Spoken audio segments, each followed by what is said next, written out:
Georgia, and the rest of my family, my dad, Brad Sr., my mom, Hattie, and my older sister, Joanna, that I was flying out for 3 days to fix Brad Jr.'s mistakes. I needed to ensure we didn't lose the contract. When I talked to the client, they were hesitant after seeing what my brother submitted. I realized I had to meet them in person to resolve the issues. Otherwise, our family business could face some tough times ahead. Our family business, Total Build, creates portable homes across the country. Our houses are small and cater to specific markets, always designed to be mobile. If you've ever stayed in one of those little houses at a caravan park, that's us. We're the ones to contact if you want a cozy cabin by the beach or in the outback. My name is Robert Other, but everyone calls me Robbie. At the start of this story, I was the operations manager for our family business, where my entire family worked, including my wife. However, Georgia had to stop working a couple of months ago because she was 6 months pregnant with our first child. As the operations manager at Total Build, I handled logistics, shipping, resources, and people.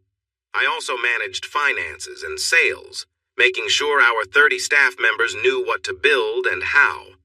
My parents were part of the executive team, my sister worked in administration at the factory, and my older brother was in sales. Brad wasn't the best salesperson, but my parents seemed to think he was special, which I never understood. From the outside, we looked like a typical family. You know the kind, mom, dad, and 3 kids. We had our arguments, but I believed we always supported each other when help was needed. As I rushed home to pack a bag for my flight, Georgia was sitting on the bed, gently holding her growing belly. She looked beautiful, reminding me that I should stay home. But instead of enjoying the moment, I was busy complaining about my brother's latest errors while packing my bag for the trip. She tried to speak when I paused to catch my breath, looking for my toothbrush and deodorant in the bathroom. "Robbie," Georgia said to me in a slightly bossy way, "you know he means well. Brad is good at his job, but he's not great with numbers like you." This was an old topic we often discussed. I glanced at her as I packed a few more things into my suitcase, feeling tired. "Georgia, I understand, but I'm fed up with cleaning up his mistakes every time he gets it wrong. No one, not even my wife, seems to care that I spend so much time traveling to fix things. If I don't give Joanna the right information over and over, the work gets delayed. And if I don't check the finances for Mom or write the message for Dad about the company, we wouldn't have a company to work with." I sighed again, feeling frustrated. In that moment, I felt like the most overworked and unappreciated person in the family. No one ever bothered to see if I was okay. Yes, I was paid well for my work, which I made sure of since I handled the company's money. I knew what everyone earned, so that was one thing I could count on. But it always felt like I was left out. They needed me, but I was never really included in their close circle or family discussions. It was disheartening. Right then, I hated being the youngest. Georgia must have sensed my gloomy thoughts while I was packing my dress shoes. She came over and wrapped an arm around me. "Robbie, I'm sorry," Georgia said, trying to comfort me. "You are right. You do a lot of work, but soon we'll have our baby to care for. Brad and your family need to step up, because you will be a dad." I smiled at that thought, reaching to touch her pregnant belly. "You'll be back in 3 days?" my wife asked as I looked at her with the child growing inside. "Yeah, I should be back Friday evening," I answered, pulling my gaze from her belly to her eyes. "He'll deal with the latest mess from Brad, and then get ready for the next one." I glanced back at her round tummy. "I swear this baby will be easier to handle than this family." Feeling resigned to my role as the family worker, I drove from the Gold Coast to Brisbane and caught my flight to Melbourne. I did this so often now that I had a routine. First, I read a couple of chapters of a book during takeoff. Then, I worked for an hour once we reached cruising altitude and watched a movie until we landed. The next day passed quickly as I met with the client's team to go over their quote. They were happy that I took the time to meet with them in person. They were really pleased with how I presented everything, and they decided to order 15 more units right on the spot. This added almost 40% to the quote. I was really happy because I knew that this would help us reach our financial goals 3 months earlier than we thought. When I walked out that Wednesday afternoon, I had finished my work 2 days ahead of schedule. I considered spending some time in Melbourne. I thought about grabbing a meal at one of the nice alley restaurants or having a drink at one of the unique bars. Melbourne has so much to offer. However, I missed my wife. I remembered how I had been talking to Georgia about my brother and my family the night before, so I thought it might be nice to come home early. I wanted to be there for her as she entered the last part of her pregnancy. After using my phone for internet access all day, the battery was almost dead. I had just enough charge left to order an Uber to the airport. Since I flew often, changing my flight was simple. I even treated myself a bit by using reward points to upgrade to business class at the front of the plane for the trip back. I only had a few minutes to spare before the flight, but I made it to the gate just in time. I felt great when I got off the plane. We went through a storm while landing, and watching the lightning through the clouds was thrilling. After landing back in Brisbane, I jumped into my utility vehicle, which we call a ute in Australia, to drive back down to the Gold Coast. My 3-year-old Ford Ranger wasn't the fastest, but it was a company lease, like all the family cars. I found my Ranger useful for moving things between sites now and then.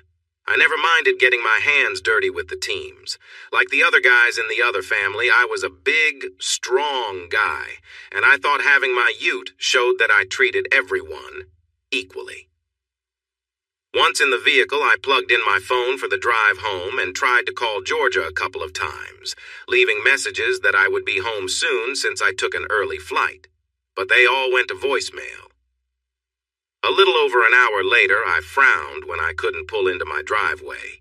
Brad's car was parked where I usually parked. I was curious about why my older brother was there so late. But being a trusting person, I didn't think anything was wrong. I parked, grabbed my travel bag from the passenger seat, and walked in through the side door like I always did. Just as I was about to say hello, I heard a sound that made me freeze in my tracks. It was a feeling that made my stomach drop. Standing at the end of the hallway leading to my bedroom, I realized I could hear unexpected noises that made me feel uneasy.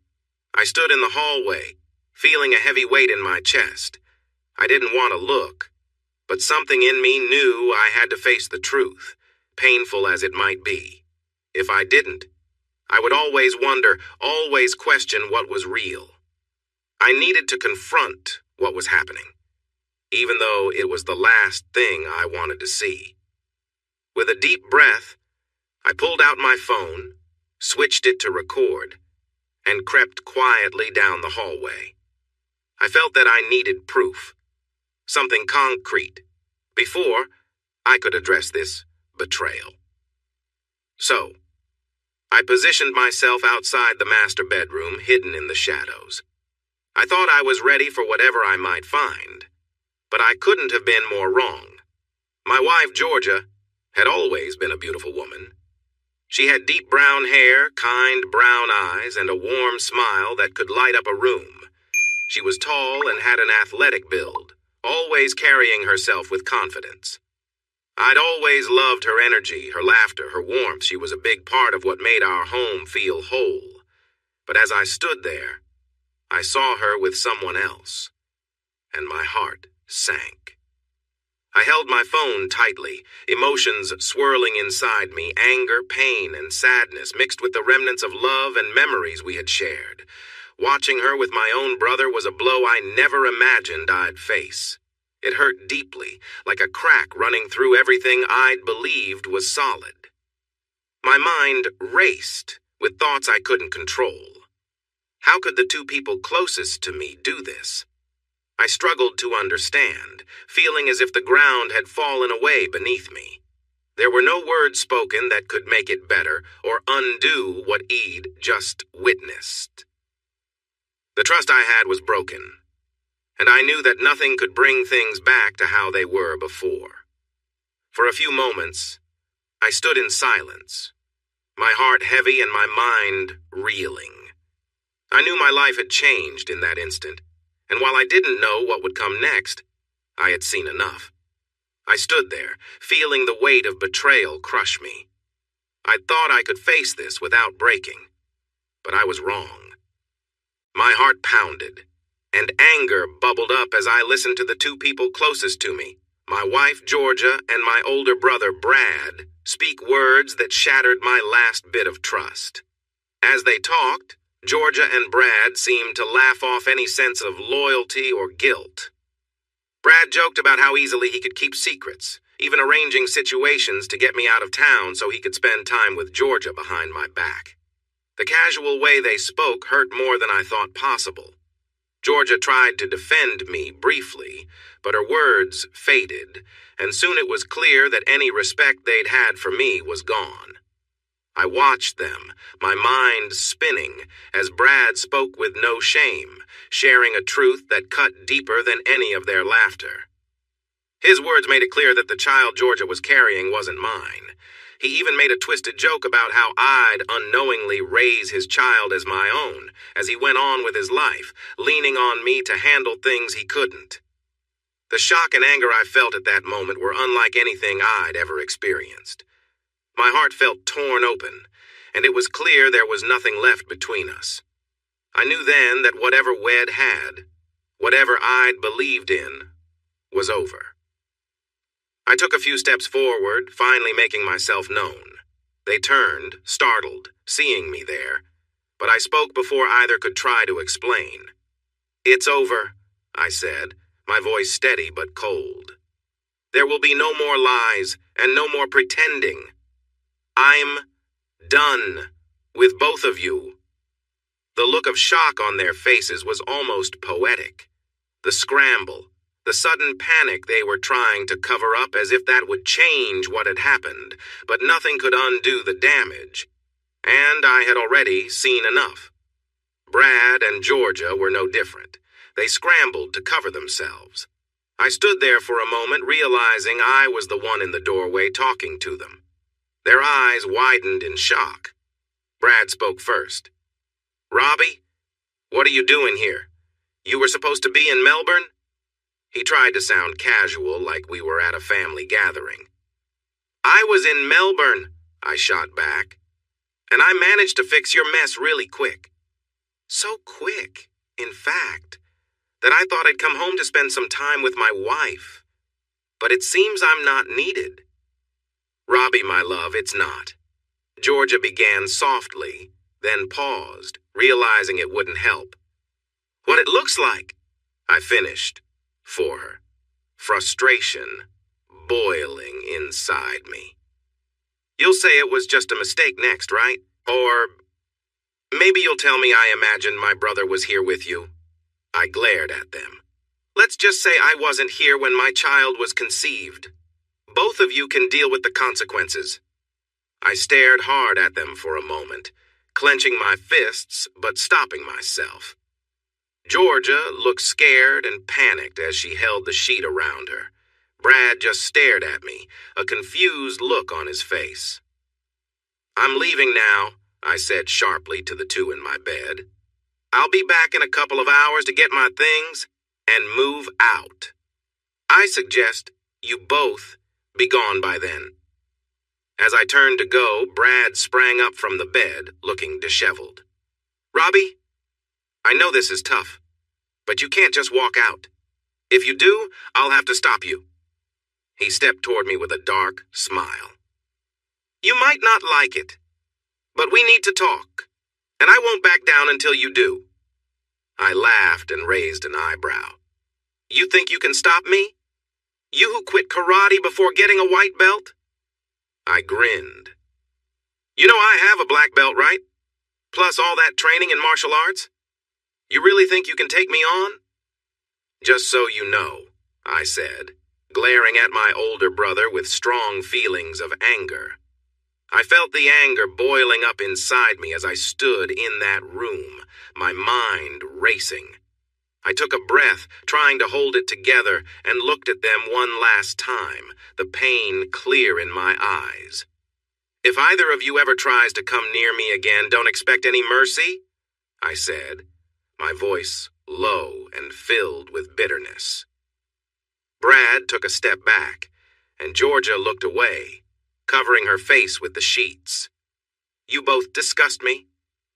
Without another word, I turned and walked out of the room, heading down the hallway, my heart heavy. I didn't hear them call out or try to stop me.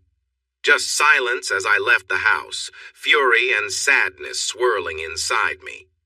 Before getting into my truck, I called back, "Don't be here when I get back." As I drove away, I saw the curtains shift, a glimpse of them watching me leave. I gripped the steering wheel, my thoughts a mess, feeling a deep betrayal that tore at me. After a few minutes, I took a deep breath and decided to head to my parents' house. It felt like the only safe place I could think of in that moment. When I pulled up, my mom and dad were already standing on the porch, waiting. I climbed out of the truck and walked toward them, the pain on my face impossible to hide. "Hi, Robbie," my mom said softly. "Son," my dad said, his voice steady but solemn, a tone I wasn't used to hearing from him. They both looked at me, but there was something distant in their eyes. A sinking feeling settled in as I realized what that look meant. They knew. My own parents had known. "No, please," I stammered, my voice breaking. "Tell me you didn't know, tell me you didn't hide this from me." My mom took a small step forward, glancing at my dad before saying, "We're sorry, Robbie. It's just—" I cut her off, a mix of anger and sadness in my voice. "Sorry? You're sorry?" My voice shook. How long? How long have you both known that this has been happening in my own home?" "Now, son," my dad said, trying to stay calm, "watch how you speak to your mother. We didn't raise you to act like this." His words caught me off guard, not with understanding, but with a cold disapproval, as though I'd done something wrong. "Answer me," I said, barely able to hold back the pain. "How long have you both known?" My mom looked down, avoiding my eyes before looking back at me, regret written faintly in her expression. My dad, however, showed no sign of remorse, only a hardened look. 3 years, she finally said, her voice quiet. "We've known for almost the whole time." The weight of her words sank in, a fresh wave of betrayal hitting me harder than I'd thought possible. How could you?" I asked, my voice a whisper, struggling to understand the extent of their silence. "Now, son, there's no need to raise your voice at us." My father started to speak. "Were your pair—" "Enough, Dad." I cut him off, emphasizing "Dad" with heavy sarcasm. I could sense the neighbors peeking from their windows, watching this scene unfold, but I didn't care. "You knew your eldest son was betraying me with my own wife for 3 years, and you said nothing. Not a word to me. Some model parents you turned out to be. I'm guessing you even know the child Georgia is carrying isn't mine but his?" They said nothing, just looked at me. Their silence told me everything I needed to know. My head throbbed as anger and hurt clouded my thoughts. I took deep breaths, drawing on the self-control I'd learned in martial arts to steady myself. We all stood there, locked in silence. I tilted my head, my eyes fixed on them. "Did Joanna know?" I asked. Without thinking, my mom replied, "She's the one who caught them. She stopped by while you were away and found them together." "I see," I said, my voice hollow. Dad began to say something, but I held up my hand. No, don't bother. I understand now. I'm just the naive younger son, too trusting to see what's right in front of me. So, you all decided to keep me in the dark while my own brother was with my wife. And then, you sent me off to clean up his messes so he could be here, doing this behind my back. Son, it's not as simple as that, Dad tried. Isn't it? I replied sharply, my words cutting through the air. My father took a step back, perhaps reminded of the training he had once encouraged me to pursue. Robbie, please, my mother pleaded, glancing toward the neighbors' windows. Come inside, sit down, let's talk about this. There has to be a way for you, Brad, and Georgia to work this out. Work this out? I echoed, incredulous. Do you hear yourself? It sounds like you're suggesting I just shrug off this betrayal. Like I'm supposed to say, oh, no worries. I'll just get over the fact that everyone I trusted kept this secret from me for 3 years. Or maybe, thanks for sending me out of town, so my own brother could spend time alone with my wife in our home. I looked at them, and then a bitter laugh escaped me. My voice turned hollow, almost mocking as I spread my hands in the air. Oh, here's a good one. Sorry for hiding that your wife is carrying your brother's child. We thought it would be okay to let you raise his child without telling you. I stopped pretending and looked at the woman I once believed was a caring mother. No, I asked, waiting for an answer, but none came. Is this what you wanted, Mom? To have me raise Brad's child without knowing the truth? I finished. She turned her gaze away from me. I felt like this was what my parents hoped for all along. I stared at her, confused about who these people were. Listen, son, Dad said. We understand that you're upset and hurt. Maybe if you calm down, I interrupted him. Calm? There is no calm. Can't you both see I feel like this whole family has betrayed me? And not only do you not understand why I feel this way, but you're asking me to accept it.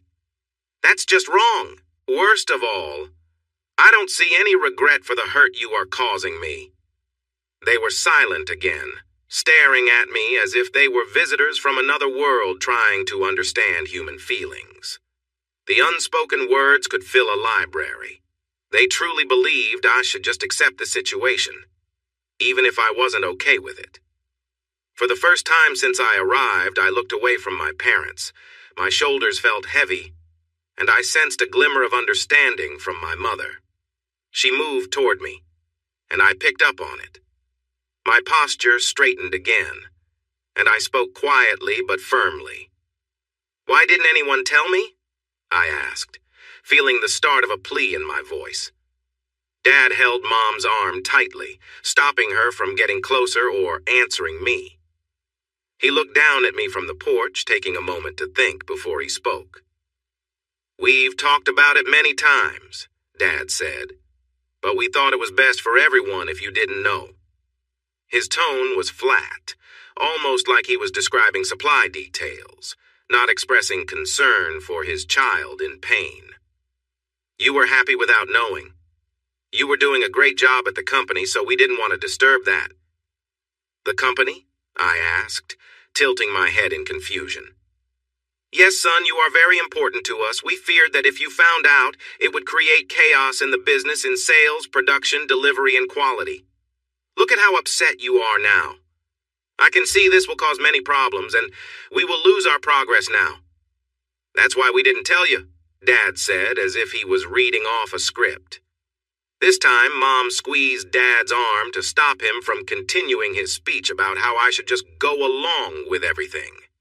She noticed the look in my eyes, and my fists were tightening and loosening as he spoke. My voice dropped lower than ever before, sounding rough and firm. I took a deep breath and started. So let me get this straight.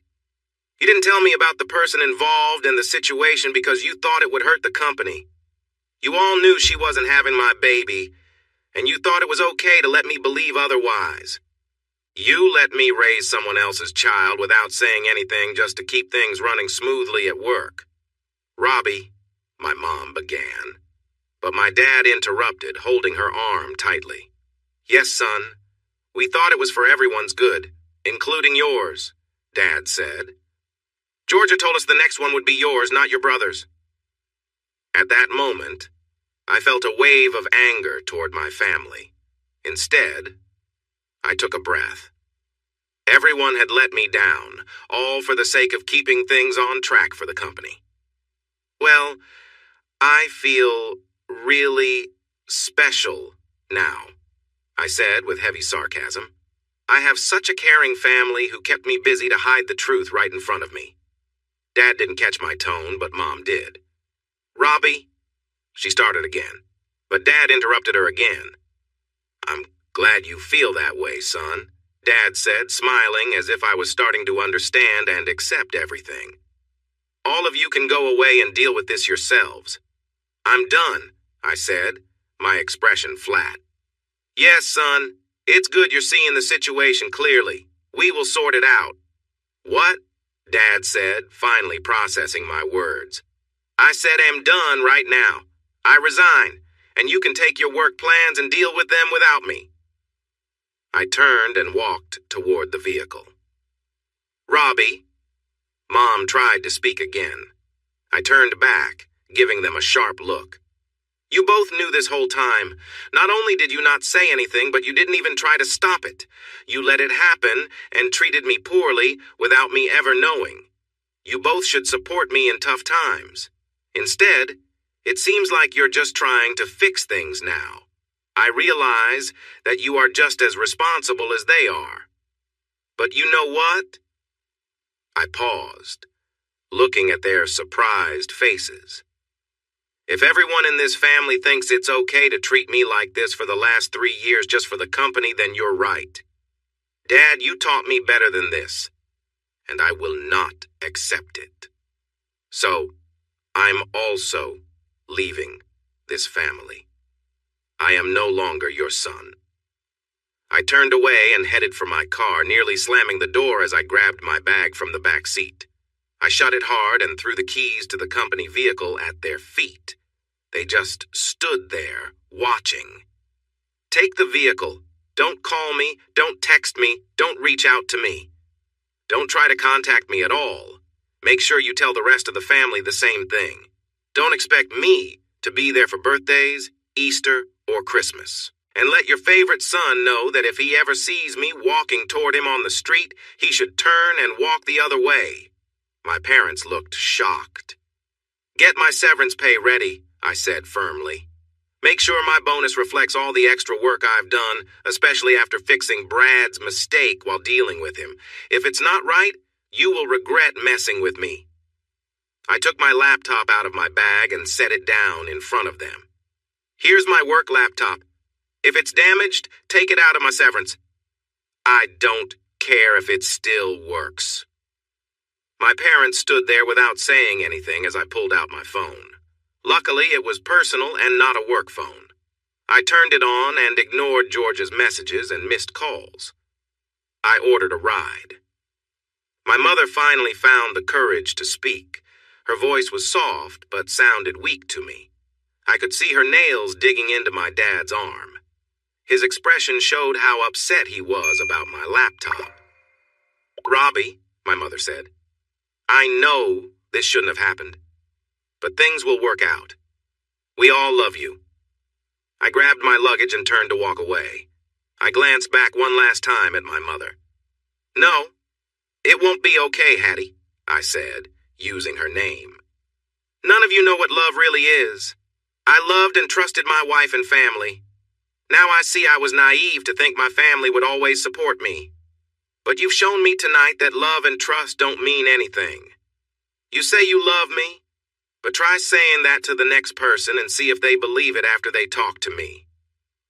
I said nothing more as I walked away, finding my ride at the end of the street as it began to rain.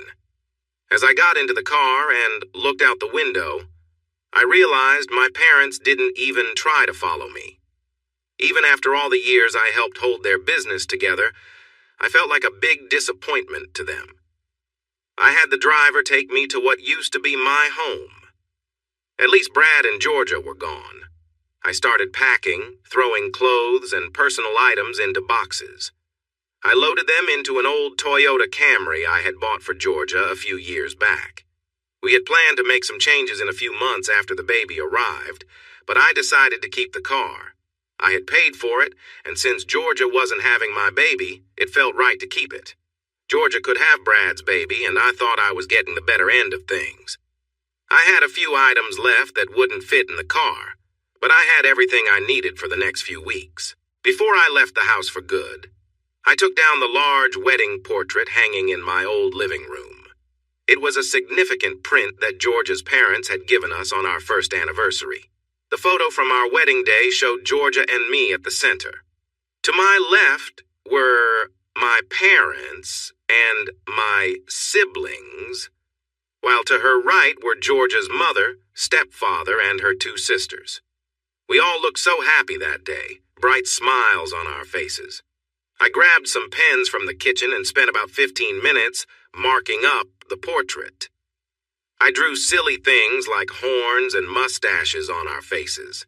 Then, I added a big belly to Georgia with an arrow pointing to it and wrote, "This happened because of him." I scribbled words like deceiver and betrayer above my family's heads, and put question marks over Georgia's family's heads. I wasn't sure if they knew what was going on. I had thought I had a good relationship with them, but I also knew Georgia didn't always get along with them. At one point, I considered going even further to ruin the picture, but I figured my message was clear enough.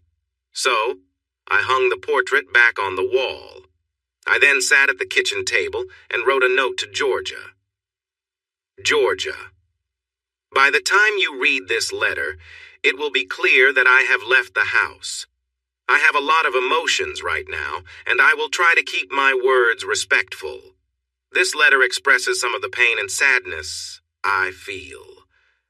I believe you may have already gone to my former brother's parents' house, where you would see that I have cut ties with my entire family and left my job.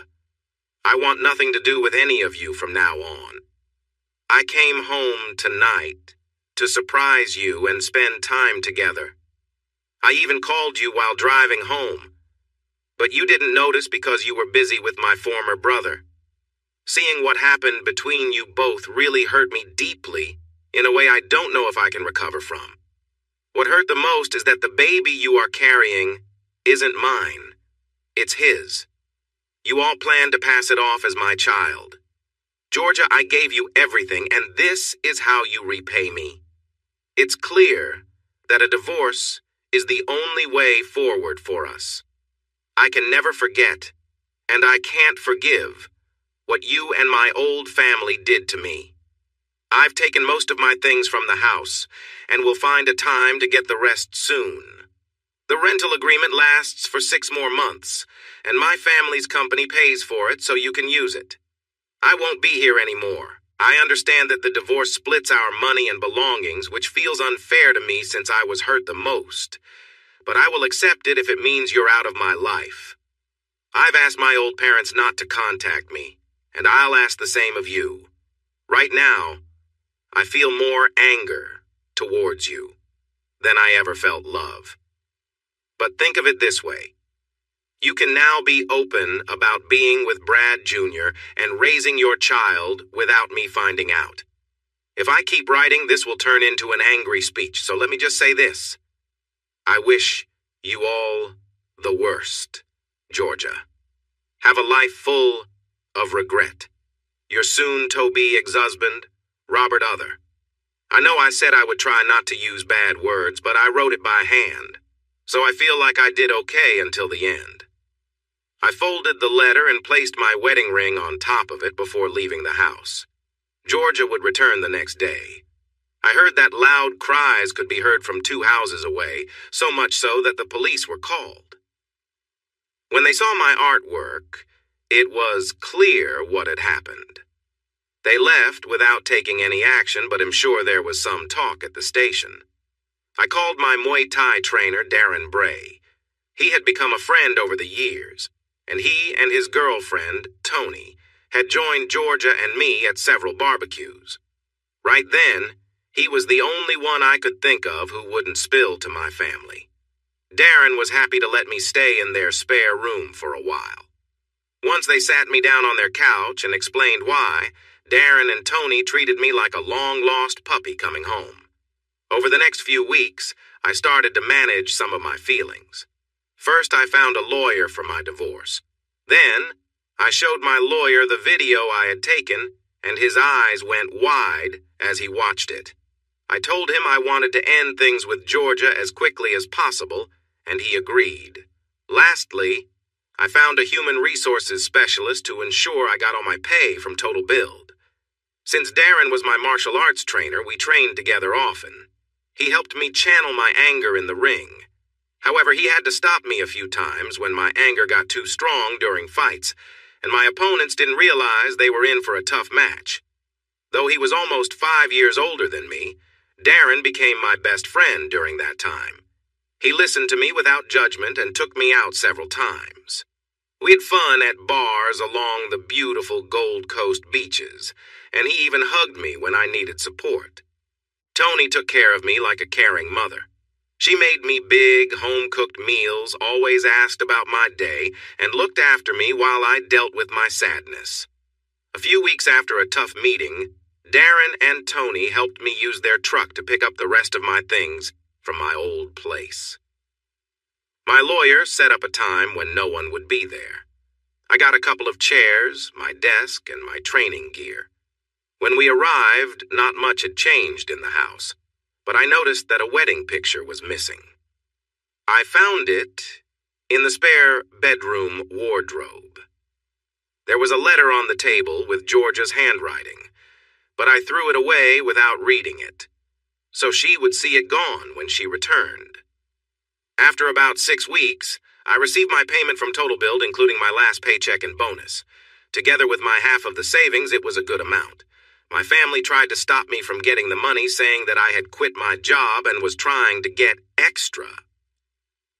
I took it to Fair Work Australia, and they quickly backed off. With this money, I wouldn't need to work for almost a year, maybe longer, depending on my living plans. Next, my lawyer received requests from Georgia's lawyer about 4 months later, asking against the divorce. Georgia wanted counseling and to work things out. I told her no. She claimed she just wanted to talk because I had misunderstood things I heard. Finally, I told my lawyer to send a video to her lawyer. After that, the requests stopped. By the time it was nearly 7 months into the divorce, I hadn't heard from Georgia or my family in a while. I was feeling a bit better, like maybe life would treat me well again. I was looking for a job and a place to live. Thanks to Darren, I had made some money from a few semi-professional fights. But I knew I needed more to get by. Darren and Tony had helped me a lot, but it was time for me to stand on my own. It was Friday morning around 10. I had slept in after a late-night workout. After showering and getting dressed in casual shorts and a t-shirt, I was heading down the stairs of Darren and Tony's 2-story house when the doorbell rang. "All right, I'm coming," I called out jokingly. I heard Tony laugh as I opened the door, expecting a delivery person or something similar. To my surprise, my sister Joanna stood there, looking impatient. Behind her, looking shy, was Georgia's little sister Amy. I quickly closed the door in Joanna's face. "Nope," I said, shaking my head as I walked away. "Robbie, that was rude." Tony chimed in, coming into the room and drying her hands on a tea towel. When she saw my expression, she paused and glanced at the door as the knocking continued. Both of us could hear Joanna shouting for me to open the door. I pointed toward the front door.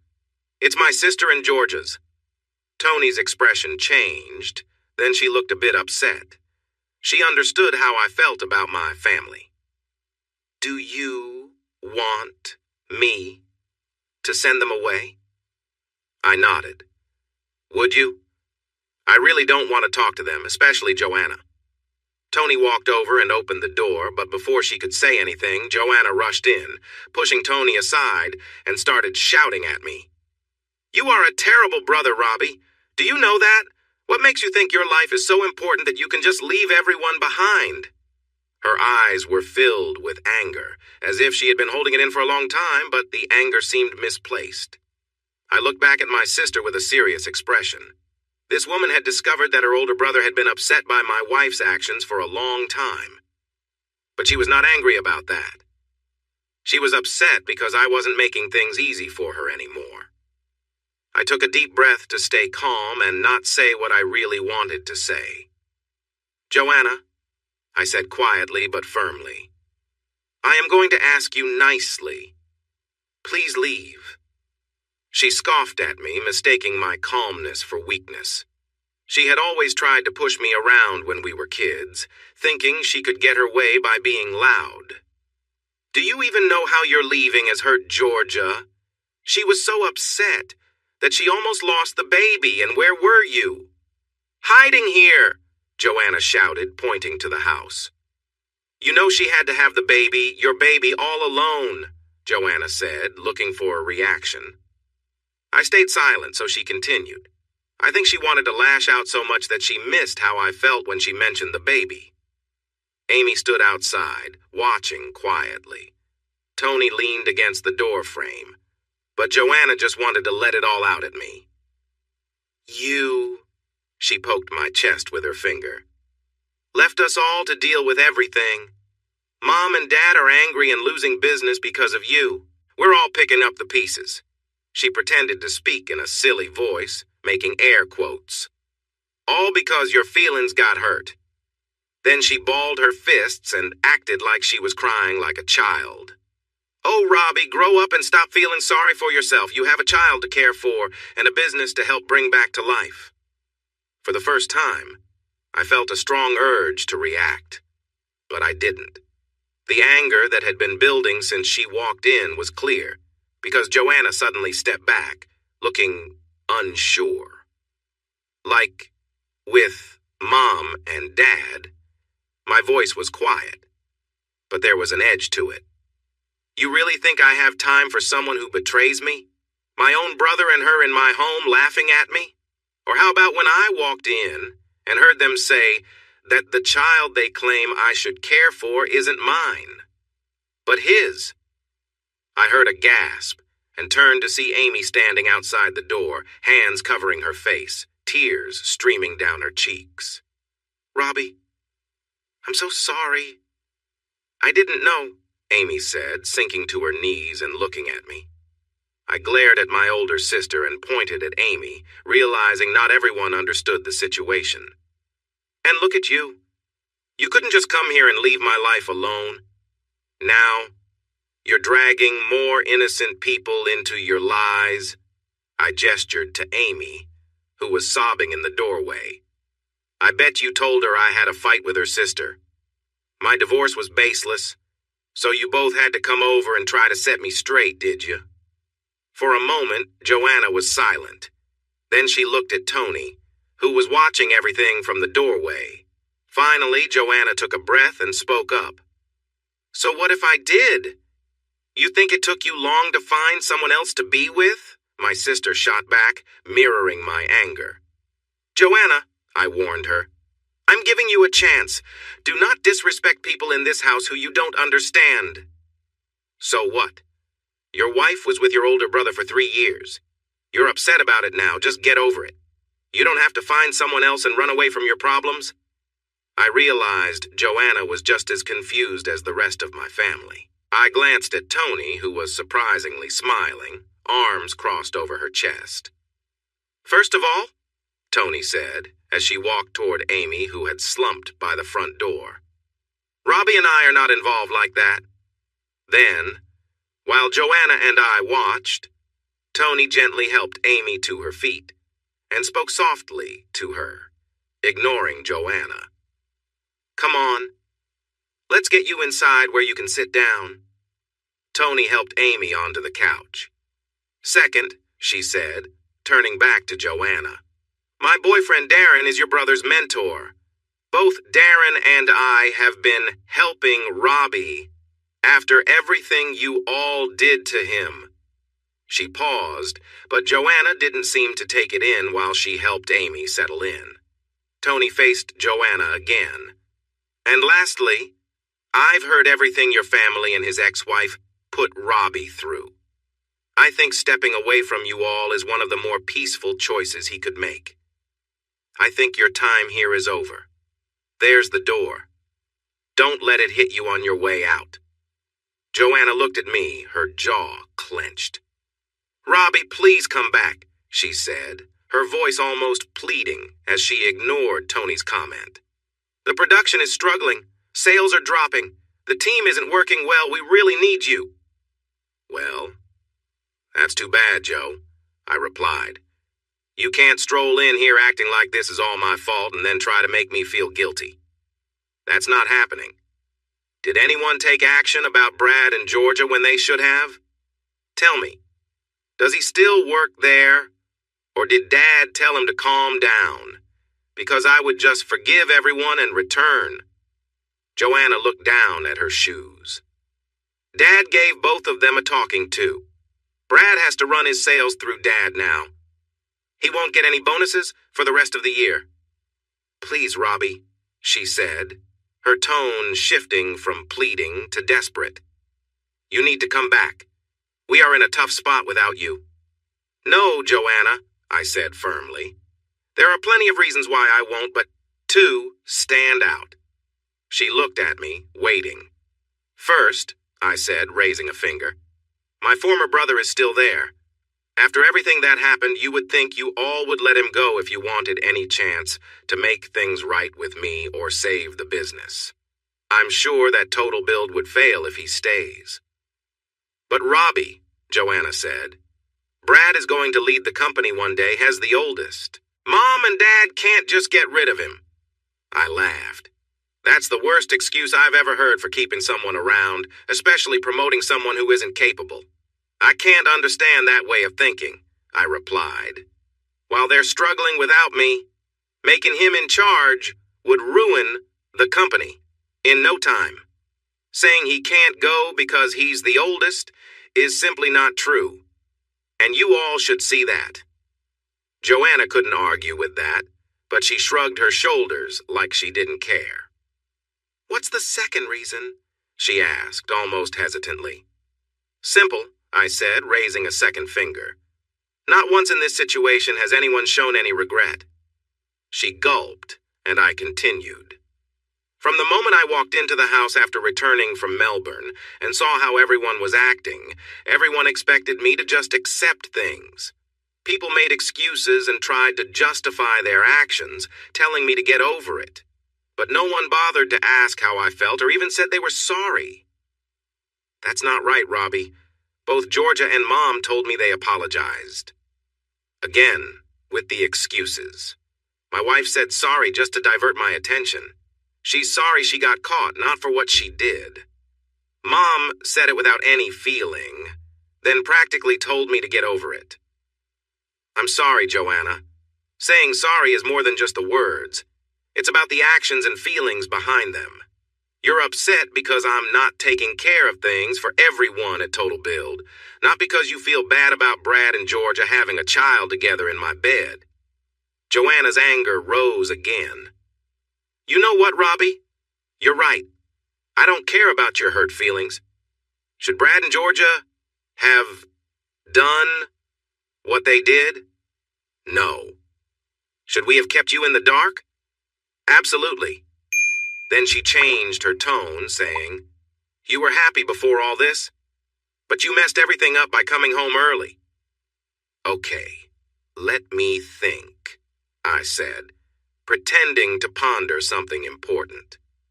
I came home early because I was good at my job and wanted to show love to who I thought was a faithful partner.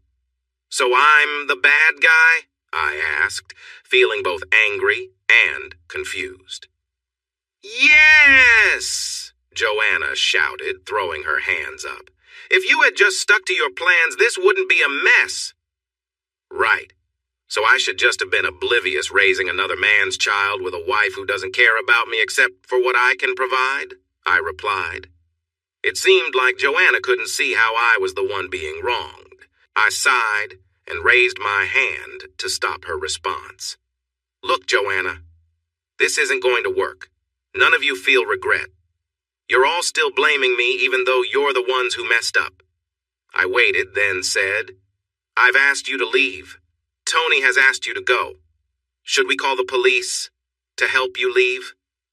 For a moment she tried to argue, but then headed for the door, saying, Come on, Amy. This is a waste of time. Robbie is too caught up in his own feelings to understand. Amy looked at me and said, Actually, Joanna, I want to stay and talk to Robbie. Is that okay with you, Robbie? I shrugged. Sure, Amy. I turned to my sister. As Tony said, there's the door. Don't let it hit you on the way out. Joanna glared at me, then glanced at Amy and finally at Tony. She huffed and walked out, slamming the door behind her with a loud bang. A minute later, we heard her car start, and then she sped off down the street. I knew she'd call the family to complain about me. I took a seat on the other couch facing Amy, who was looking at me with tears in her eyes. Hey, Robbie, Tony said. Although this wasn't exactly fun, I'm all set here. Are you two going to be okay if I leave you to talk? Yeah, Tony. Thanks for stepping in. I appreciate it, I replied. Anytime.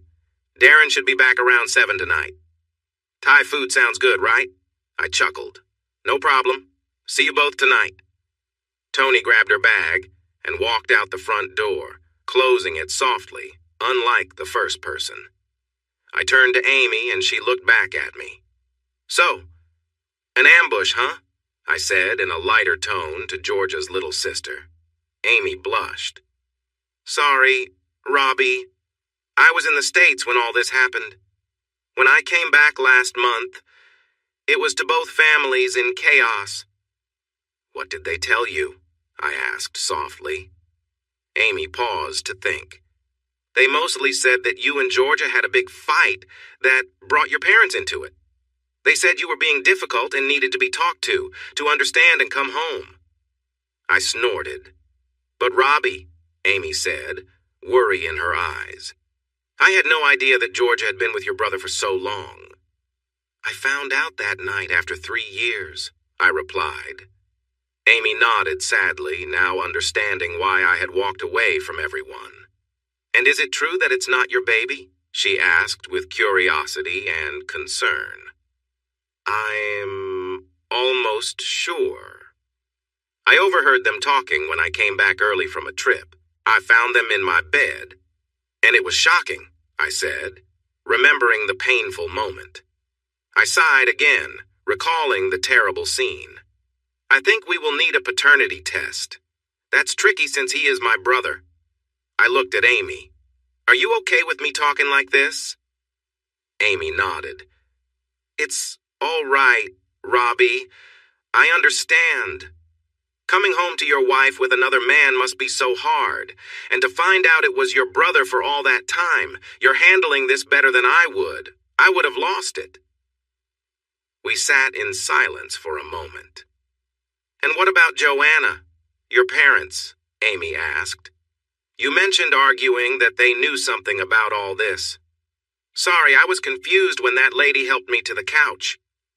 Tony is my Muay Thai mentor's girlfriend. They've been good friends helping me out lately. Darren gets me to the ring and helps me fight to let out some anger. Tony helps me around the house so I don't drown in my sadness. I looked away. And yes, my family knew everything almost right from the start and kept it from me. Why would they do that? Amy sounded shocked. For their own benefit, apparently, I shrugged. Just for that? She asked, not believing it. Yep. That's what I was told. They thought I was better off not knowing. They were surprised I got so upset when I found out. Mom, Dad, and Joanna all told me to move on. The company matters more. I stopped speaking. We sat quietly for a moment. Amy was thinking it over. She sighed, stood up, and walked over to me, sitting on the same couch.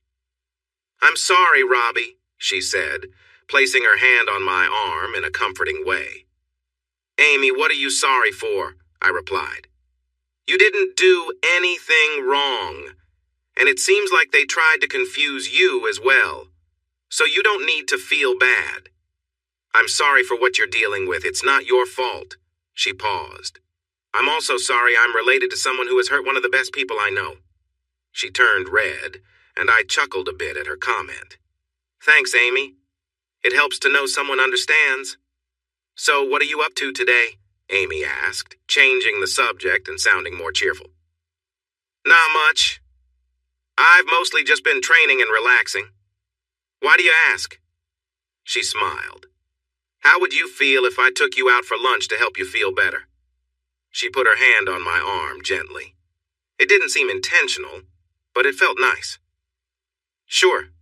Let me get ready. Give me 5 minutes." Her smile brightened the room. Amy took me to lunch. We talked about various things. I wasn't working at the moment, and Amy seemed hesitant to discuss her job, only mentioning that she traveled a lot. While we talked, the waiter brought our food. I had chicken parmigiana with fries and a Coke, while she had a Caesar salad with chicken. We chatted more about Georgia and my family. She asked about my plans. "Well, I'm almost divorced from your sister, which is probably why Joanna chose today to visit me. I think this morning was her last try to get me to change my mind, stop the divorce, and return to total build." We shared a look and smiled, but we both knew that wouldn't happen. On a positive note, I'm thinking of buying a house. So, I guess finding a job is next, after the divorce, I said. Amy nodded. "What about your family? Will you talk to them and make peace?" I glared at her. Amy quickly leaned back. "Is it that bad? If I never speak to one of them again, that would be just fine," I said, then looked at Amy. "Was there another reason you came with Joanna this morning?" She raised her hands in a peaceful gesture, then sighed. "When Georgia cried to Mom and Dad about how you had left her, it really upset me. The Robbie I know wouldn't do what Georgia claimed. You really upset me, Robbie." I raised an eyebrow, understanding her feelings, but I knew there was more to this story. Amy sighed and glanced at me briefly over her salad. "You might not realize it, but I have liked you for a long time." She blushed as she spoke. "When Georgia first brought you home, you were nice to Mom and Dad. You even spent time with me. As you began dating her, I saw how considerate you were, always thinking about her happiness. You even remembered my birthday and got me gifts. Not many brothers-in-law do that." I shrugged. "I'm good at planning, Amy. Paying attention to detail helps me do well at my job. And being nice to my girlfriend's little sister helped me get on well with your family back then." "I know, Robbie. And that's the point," Amy said. "You were great as my brother-in-law. It didn't make sense when I heard how you walked away from Georgia and left her so upset. So, when I got the chance to come here with Joanna to talk to you, I took it." She looked at me seriously. "If you left her just because of a fight, I would have lost faith in all men and relationships." "I mean that much to you?" I asked, surprised. Amy nodded. "Robbie, what Georgia and your family did to you is terrible," she said, looking out the cafe window. "They hid their oldest son having a secret relationship with the wife of their youngest son. Then, when you found out and confronted them, they claimed it was for some benefit. If I were you, I wouldn't have just walked away. I would have moved far away and started fresh." I smiled. "Don't think I haven't thought of that more than once. I just need to save some money first. I wanted to take some time, find a new job, and then start anew." We fell into a comfortable silence. I finished my food, wiping my plate clean. I knew Amy wanted to say something, so I waited. She took a deep breath, looking a bit nervous. "Robbie," she said, her eyes shining, "if I asked you, would you run away with me?" "Amy, even if things didn't work out, my ex-wife is still your sister," I said with a chuckle. "Half-sister," Amy giggled. "Even with that, you're not married to her anymore, and there's nothing wrong with asking." I nodded. "That's true." "Great," she said, smiling. "Then you can run away with me." I laughed, then noticed that her smile had a serious undertone. "You're serious about this, aren't you?" "Absolutely," Amy replied, smiling warmly. "Amy, I can't do that." "Why not?" she asked. "Well, for starters, I don't have enough money to just leave everything behind," I explained. She nodded, her smile still bright. "And also, I'm still married," I added, looking at the attractive woman across from me. "Even if it's just for a little while longer, I should handle the situation with Georgia." Again, she nodded, still smiling, as if she understood something important. "And finally, Amy, you're Georgia's sister," I pointed out. "Wouldn't it be strange if I just ran away with you?" She smiled again. "All valid points, Robbie, but remember, Georgia and I are only half-sisters," she reminded me, repeating herself yet again. "Right," I said. "Georgia and her sister Ruth shared the same father. After Georgia was born, their father, Steve, left their family for another woman. Their mother, Rain, later married Peter Brown, and that's when Amy was born. I had always thought Peter and Rain seemed happy together. I suppose Georgia took after her father in the way she acted." "Exactly," Amy said. "Because from now on, I want nothing to do with that troublemaker. The less connection I have to her, the better." I nodded, glad she understood my thoughts. "Now about your previous questions," Amy said, her eyes sparkling. "What if money and legal help could be arranged to solve both problems?" She still had that determined glint in her eyes that made me realize she was serious. "Amy?" I hesitated. "Are you really saying you think you can make everything go away? If you can, I would consider it." "I am serious, Robbie. I know I can find the resources we need. But I want you to come with me." "Why?" I asked, curious. "Because, Robbie, if you are free, I want to see if there might be something between us. I believe I can be everything my sister isn't," she said, looking at me earnestly.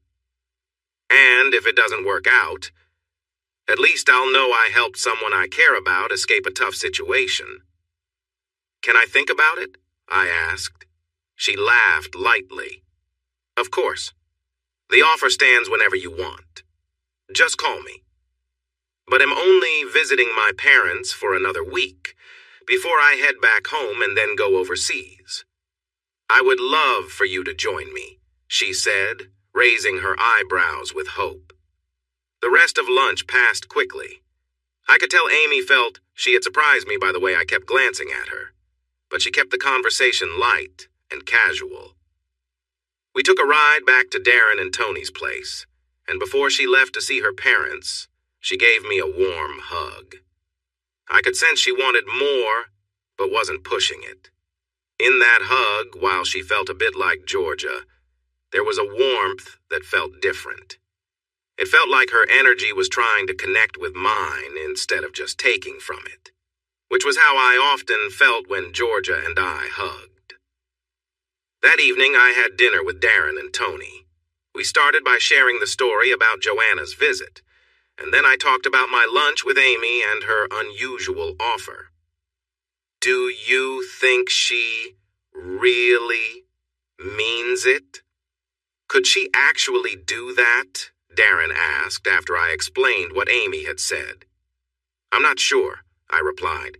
"None of us really knows what she does. All we know is that a couple of years ago, she got a job that requires a lot of traveling.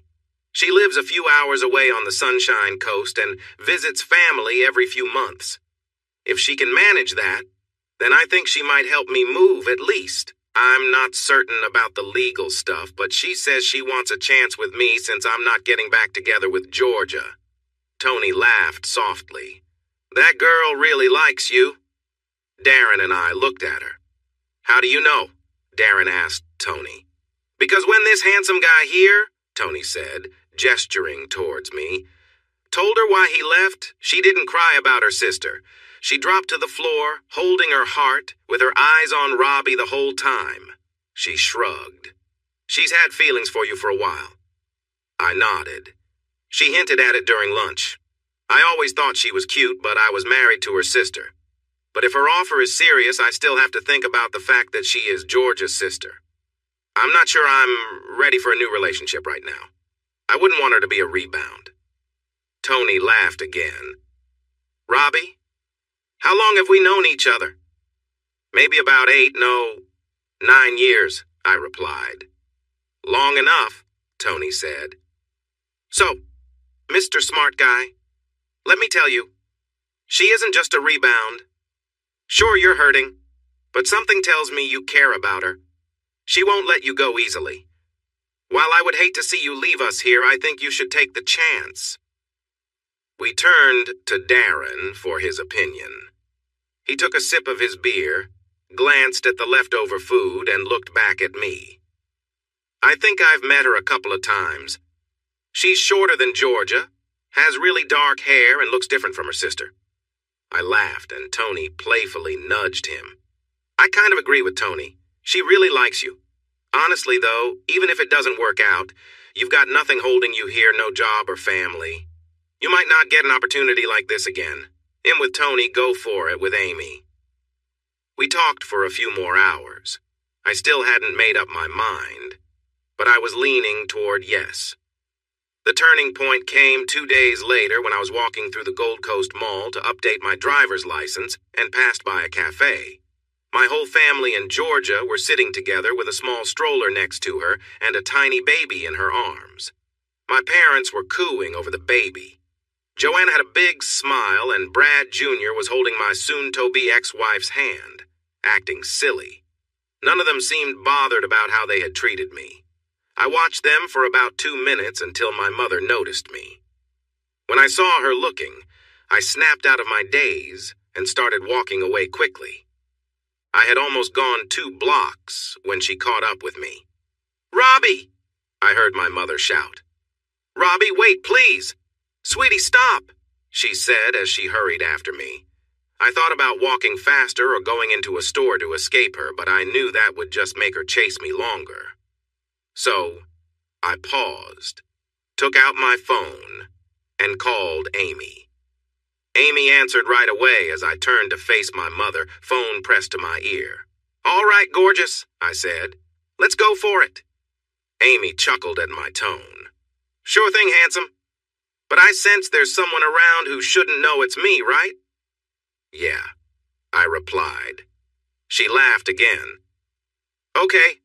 I'll pick you up at 7 tonight, then you can fill me in."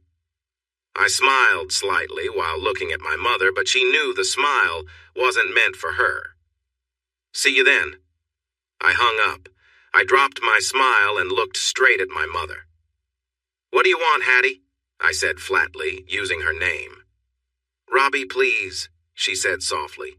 "This isn't fair. You can't do this to us. You can't just cut us off. We need you." "Fair," I replied, my anger bubbling up. "I've told you what isn't fair, having my family lie to me for years while covering for the person who caused all this, pretending it was my fault. Does that seem fair to you?" "But Robbie, it's not the same. We really need you," she insisted. "Like you truly need me," I said sharply. "What you really want is someone to manage your company. You want someone to fix the messes your older son makes. You want an obedient worker, not a son you care about. You want someone to keep the profits coming in. That's not true." My mother paused, searching for words but struggling to find them. She shifted her approach. "Robbie, you know we all love you. It was the first time I heard her say that since everything fell apart. I laughed bitterly. You all love me? Really? You say you love me? I let my laughter fade to a low growl. Then explain how tricking me about my life is love. Tell me, Hattie, I said sharply. Mum stood there looking down at the ground, not knowing how to respond. People were moving around us, a few glancing our way. But it was just another scene happening on the streets of the Gold Coast as everyone went about their day. Because not telling you was meant to protect you, my father said, joining my mother. A little farther down the street, moving cautiously behind him, were Joanna, with Georgia pushing the stroller and, of course, my brother. We've talked about this before, Dad, I said, using his name. It wasn't protecting me. It just created a debt of pain and dishonesty, and I'm the only one who seems to be feeling it. That's not true, Robbie, Joanna replied. The sharp tone from the other day was gone. We all felt bad keeping this from you, but now you act like we're the bad ones. We're hurt too. I looked at my sister. Hurt? Come on, Joanna. The other day you barged into Darren and Tony's place yelling at me and blaming me for not forgiving the person who hurt me, I said, directing my glare at Georgia, who took a step back. And the one who caused so much trouble, I said, turning to my brother. You all have no idea what it really means to suffer. You think you're having a hard time because I won't clean up after you. You think it's tough because your work isn't going well. You think you're struggling because things are messy. I saw you all just a little while ago. None of you understands the pain of being lied to and hurt and then being told to just get over it. Well, thanks a lot. I'm the one in a terrible place because of all of you, and none of you care about how I feel. Son, you never gave us, my father started. A chance? I cut him off. He paused, looking at me. You were going to say I never gave you a chance to apologize or to tell me you understand how I feel. You wanted a chance to ask for forgiveness for what you did to me.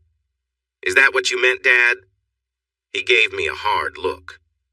No, son.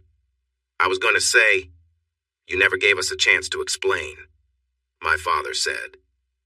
Explain? I responded, glaring at him as the rest of the family watched. Oh, you explained everything just fine. I must be adopted because it's crazy to think anyone would believe the nonsense you're trying to sell. Does the person who hurt me or my brother regret what they did? I looked around, and no one could meet my gaze for a moment. Didn't think so? I said. Brad Jr. stepped forward, suddenly changing his frown to a grin. Robbie, you need to move on. Georgia and I have a wonderful baby boy now. If you can just say sorry and come back to work, we'd love for you to be the child's godfather. I know it's not the same as it being your own, but he didn't finish his sentence. I've mentioned before that I practice a few different martial arts. I take part in several tournaments against fighters who compete at a national level, and I usually win most of them.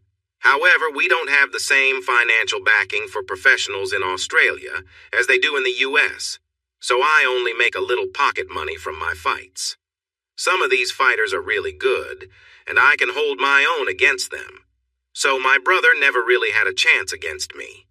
After I landed a strong kick, my brother, Brad Jr., was sent flying from the sidewalk and crashed into a wall nearby. I was the only one who saw what happened, and my older brother was left lying there unconscious. For the first time in a long while, I felt calm. But soon after, people started yelling at me. People were shouting from all sides as I saw a couple of police officers rushing toward us. They quickly noticed the situation and decided to arrest me. While they were putting handcuffs on me, my mother, who was crying next to my brother, looked up at me and asked why. I couldn't help but smile as I made sure everyone could hear me. I told my brother never to come near me again after I learned about what He did to my wife, I said. I warned him that if he got close, I would take him down. He thought he could keep treating me badly after everything that happened. I just kept my word. I glanced at the crowd, especially at my mother, who looked at me with sadness. But I did what I said I would do. I turned to the officers. They were trying to stay serious, but I could see a hint of understanding in their eyes. I raised my hands, now in cuffs. "Take me away, officers." They calmly led me to a police car and drove me a few blocks to the station. Once we were off the street, they apologized for arresting me. It was just their job. I let them know I understood and that I was prepared for the charges, but I wouldn't stand for any judgment from my family, especially from my brother. While I was being processed at the station, they allowed me to make a phone call with them listening in. I tried calling Amy, but it went to voicemail. I left a message saying I had been arrested and asked her to help since I didn't trust my family. After hanging up, I smiled and thanked the officer for letting me use my phone. They took my personal belongings and logged them with the rest of my things. I was placed in an interview room where they offered me a drink and some biscuits. News had apparently spread through the station quickly about what had happened between me and Brad. Although the officers were bound by law and procedure, there didn't seem to be much sympathy for him. After sitting there for about an hour, an officer informed me that I had a visitor. I expected to see my lawyer or maybe Amy, but to my surprise, it was Georgia. "Hi, Robbie," she said softly as she sat down across from me. I didn't respond, simply looking her over for a moment.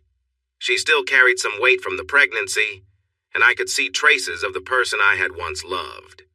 Despite everything, she still had that same beauty, though now it felt more like a distant memory than something real. "So what do you want, Georgia?" I asked, my tone cold.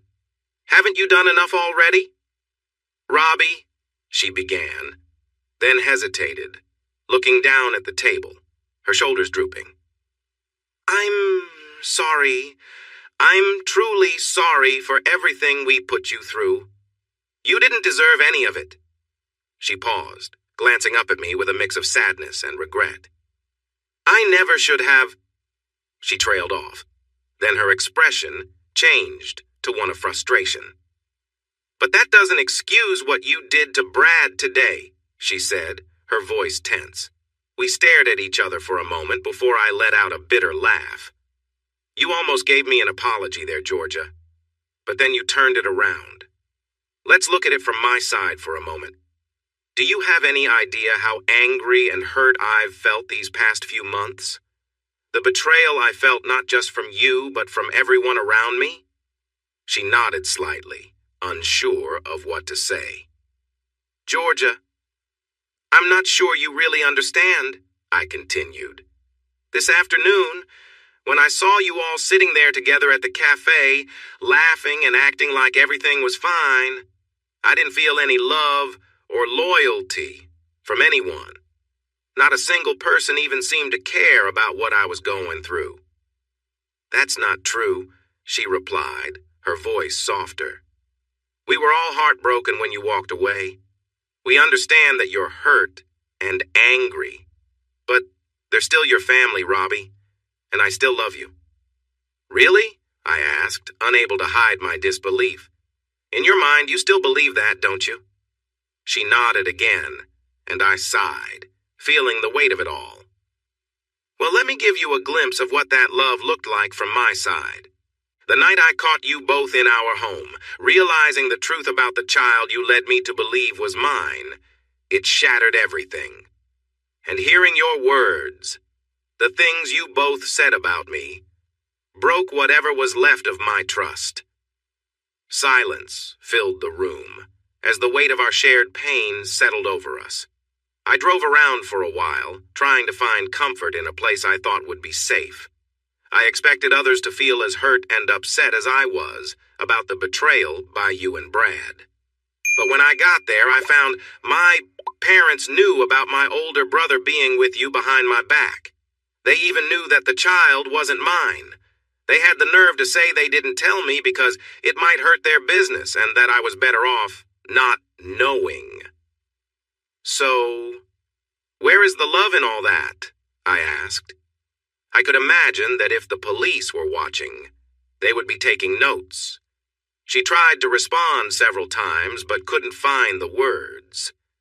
We fell into a heavy silence for a few minutes, both unsure of what to say. "What do we do now, Robbie?" she asked softly. "Nothing," I snapped. "We do nothing. Take our separate paths. Finish the divorce.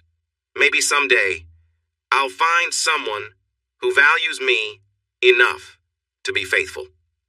She looked at me, tears filling her eyes. "Robbie, you know I love you, right? It was only ever physical with Brad. Please believe that." I gave a dry laugh. "It's interesting how when someone gets caught being unfaithful, they say it was just a fling. Do you understand how hurtful that is?" "But it's true," she insisted. "It was always about the physical side with him. I would leave him for you in an instant. I'm sorry about the child not being yours. But maybe the next one will be. I promise." I raised my hand and slapped my own face.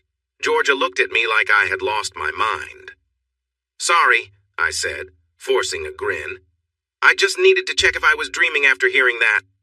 You think I would ever trust you again after what you did?" She flinched as I continued. "To answer your question, it's incredibly hurtful to the person being cheated on. For me, being intimate is about giving myself completely to the person I love, making them feel like they are the most important person to me.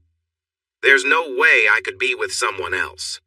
So telling me it was just physical with my brother while having his child, and then claiming you love me, is not just insulting, it's hypocritical." She was crying now. I went on, letting my frustration show as I spoke. "Georgia, you might believe you love me, but I don't see it that way. If you truly loved me, you would never have been with Brad. You wouldn't have been with him for so long and had a child. If you loved me, you wouldn't have needed my family to hide the truth for you. If you truly cared for me, you would have come to me the moment my older brother asked for forgiveness. But I don't think you really love me. You say you're sorry, but I feel like you're just upset about being caught. It hurts, but it's not because of what you did to me. I think if you could, you would do it again. So just go, Georgia. Go back to Brad and your old life. Make a new life for yourself, and forget about me, because I plan to move on and forget all of you." I noticed the door open suddenly. An officer stepped in, guiding Amy behind her. Amy looked at me, then at the upset Georgia, who was holding back tears. "Georgia," I said, a small smile appearing as I looked at Amy and then back at Georgia, who was crying. "It's time for you to leave. Go back to your life and let me go. If you don't, I might ruin my family and everything they care about because of the happiness I lost because of you." Georgia looked up at me, concerned. "You wouldn't?" She seemed scared that I might actually do something like that. I nodded. "You saw how I reacted to Brad.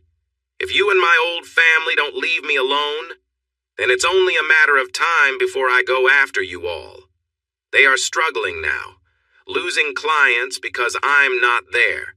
They have to work hard again, which they've forgotten how to do. So please, don't make me come after you all. Just leave me in peace." I pointed to the door, and after a moment Georgia slowly walked out, only to bump into Amy.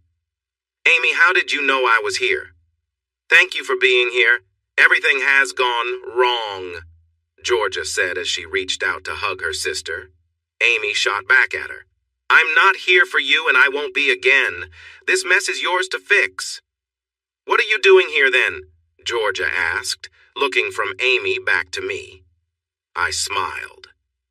"This is my one phone call," I told Georgia. "I couldn't call anyone else in my family. I don't trust them. But I had lunch with Amy the other day, and she made me feel like I could rely on her." Georgia suddenly yelled at Amy, trying to hit her. Amy grabbed Georgia's wrist, just as the officer stepped in to break it up.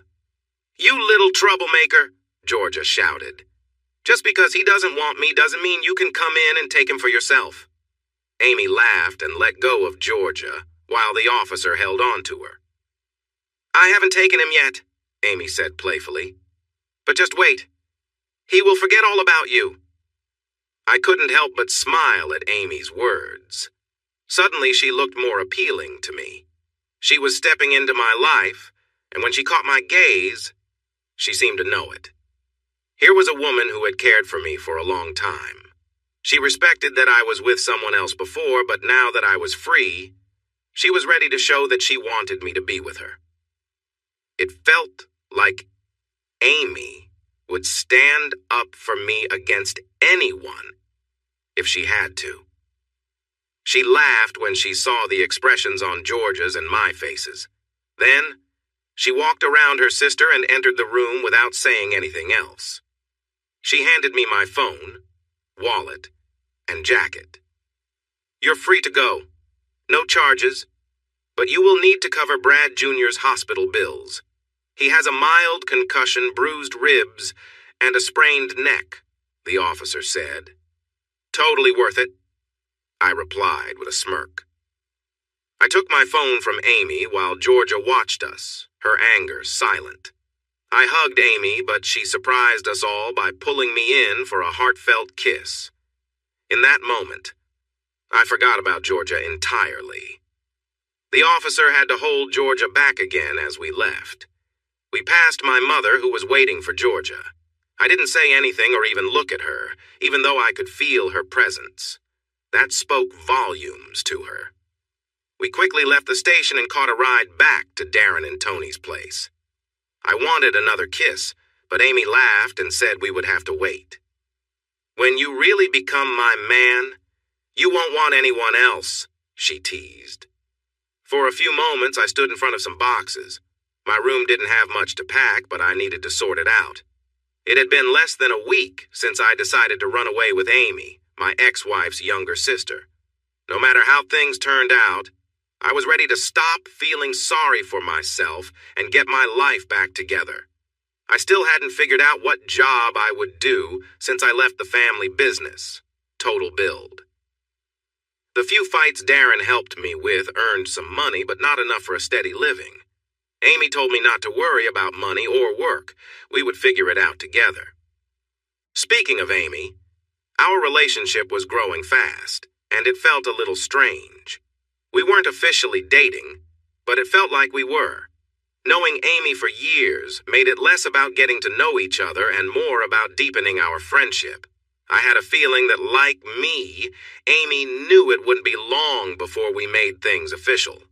It was a hectic time. When I wasn't training or hanging out with Darren, Tony, and Amy, I was getting ready to move. Honestly, once I figured out what to pack, or what was in storage from my breakup with Georgia, Amy took care of everything else.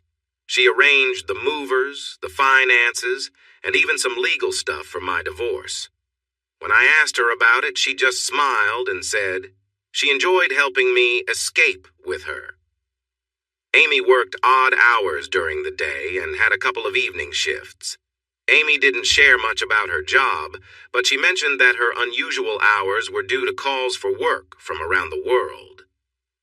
Most of the time, Amy worked from a hotel room here on the Gold Coast. When she wasn't working, we enjoyed spending time together. When we could, Amy and I went out for lunch or dinner. I loved that she was often by my side when she wasn't busy. She came to see me train with Darren and even watched one of my Saturday fights against another local. The fight ended in a draw. Still, from how Amy talked about the match afterward, you would have thought I had won easily. In those early weeks, I wanted to repeat the kiss we shared at the police station many times. I knew we both felt the same way because we often had to stop ourselves from getting too close. We talked about taking things slow. We both understood our relationship was special, but we wanted to make sure I was ready before moving forward. The day before my big move, Amy helped me gather everything I had at Darren and Tony's place.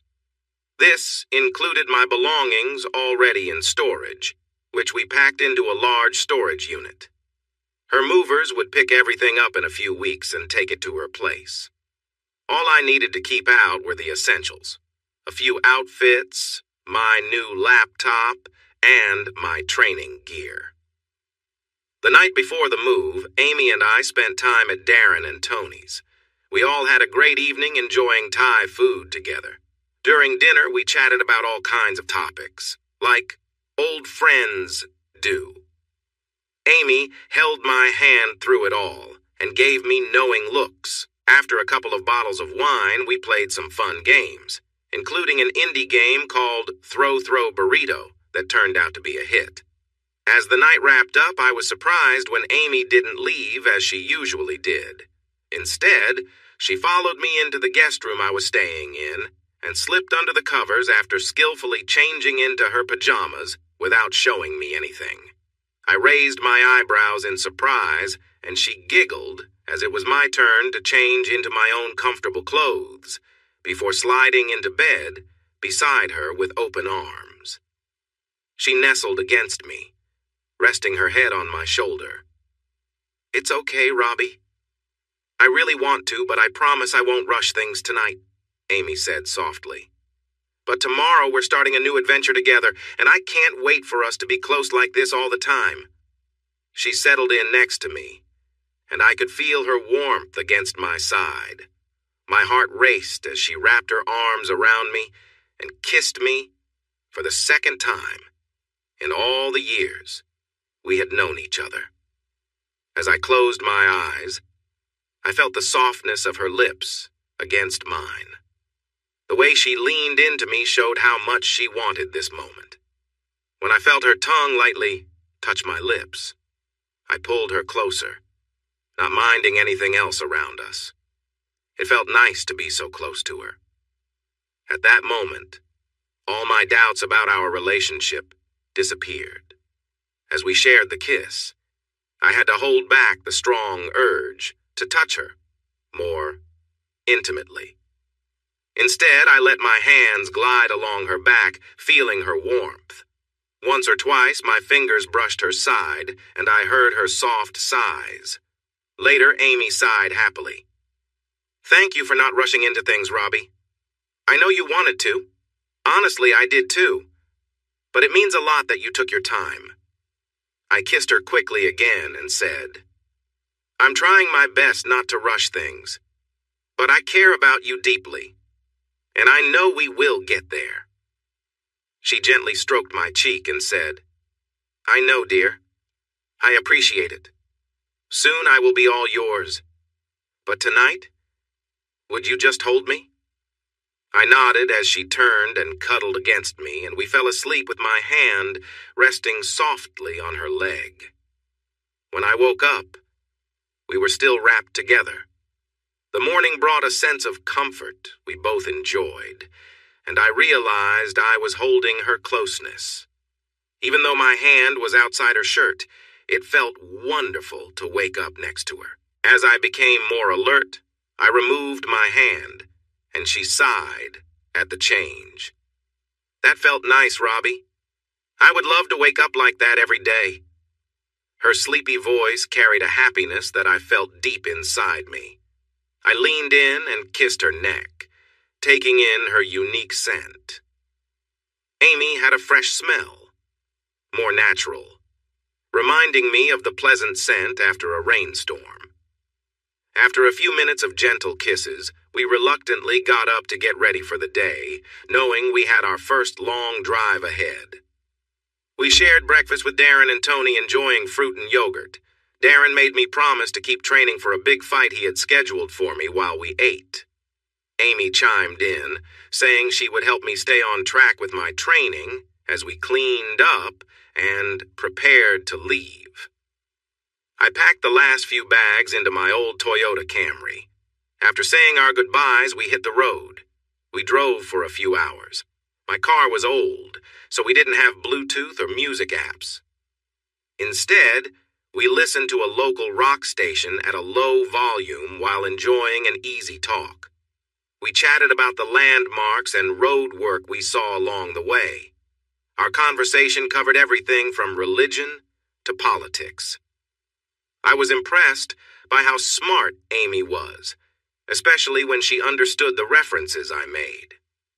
As we talked, her hand would sometimes brush against my leg. I began to feel hopeful that our relationship could grow stronger. I used to live on the Gold Coast, a little over an hour south of Brisbane, which is the nearest capital city. As we drove north, Amy mentioned she lived about an hour and a half north of Brisbane, mostly along the highway, in a place called the Sunshine Coast. About an hour past Brisbane, I noticed Amy starting to get nervous. She fidgeted and stole glances at me before looking out the window. I noticed her unease but didn't say anything, choosing to keep quiet and give her space. Although I was starting to really care for her, her nervousness puzzled me after the time we spent together. I thought she wanted me to join her. Instead of excitement, she seemed anxious. Almost like she had a big secret she was worried I wouldn't like. I decided to wait, knowing I would eventually learn what was bothering her. After we left the highway, Amy directed me to a service station with a small diner so I could refuel. When I went to pay, she followed with a bag she was holding carefully. After I paid for the gas, she gestured for me to follow her to the most private table in the diner. "Robbie," she said, reaching out to hold my arm, "I really want you to know how much this means to me. The time we've spent together these past few months has felt like a dream." "I sense there's more," I replied, curious about where this was leading. She bit her lip and nodded, opening her bag to take out a folder filled with documents. "There is more to say, but it's not what you think. Please trust me, as what I'm about to share is very important. My parents and my sisters don't know what I'm going to tell you." I looked at her with curiosity as she handed me the folder and asked me to read the papers inside. While I began reading, Amy excused herself to get us some drinks. She came back a few minutes later with a Coke for me and lemonade for herself. The papers were legal forms that warned me. They made it clear that if I said the wrong thing to certain people, I could get into trouble. The people I had to be careful around included my family. The papers reminded me of the annual forms I had to sign for my insurance at Total Build. While I looked over the fine print, Amy watched me sip her drink. She looked worried. When I finished reading, Amy took a pen from her bag and handed it to me. I stared at her. "Do you trust me?" she asked, sounding nervous. I paused to think about the woman in front of me. I had known her since she was 15.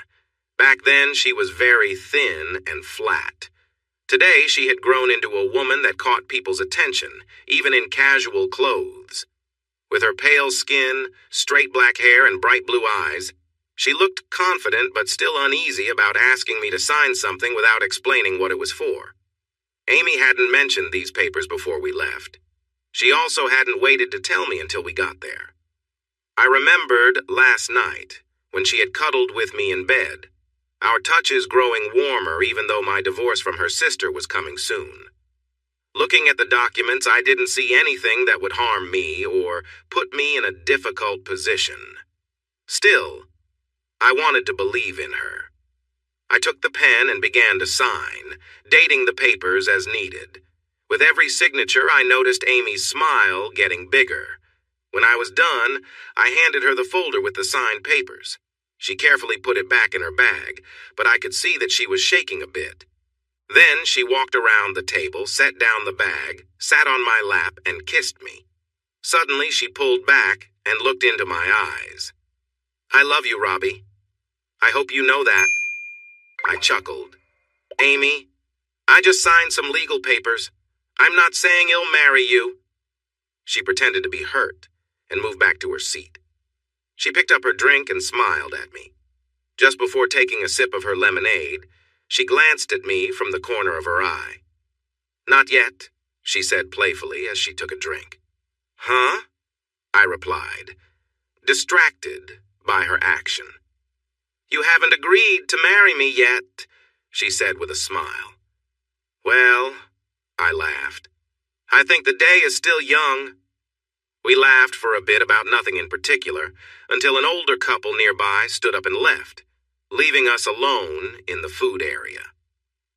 "Robbie," Amy said more seriously as she watched them go, "thank you for signing the documents. I know that was tough for you to trust me after everything your family has done." I nodded, letting her take the lead. "Let's start at the beginning," Amy said, looking at me closely. "I want you to understand why we're here and why these documents matter." I stayed quiet and nodded again. "Do you remember when we first met? I was a bit of a nerd, right?" she asked. I chuckled. "A bit of a nerd? Amy, you were 15 and a total nerd. You could do things with computers that I didn't even understand. And I'm not bad with technology." She laughed and gave my hand a little squeeze. "No, you're not. But yes, I was a nerd, and I still am," Amy said proudly, smiling widely.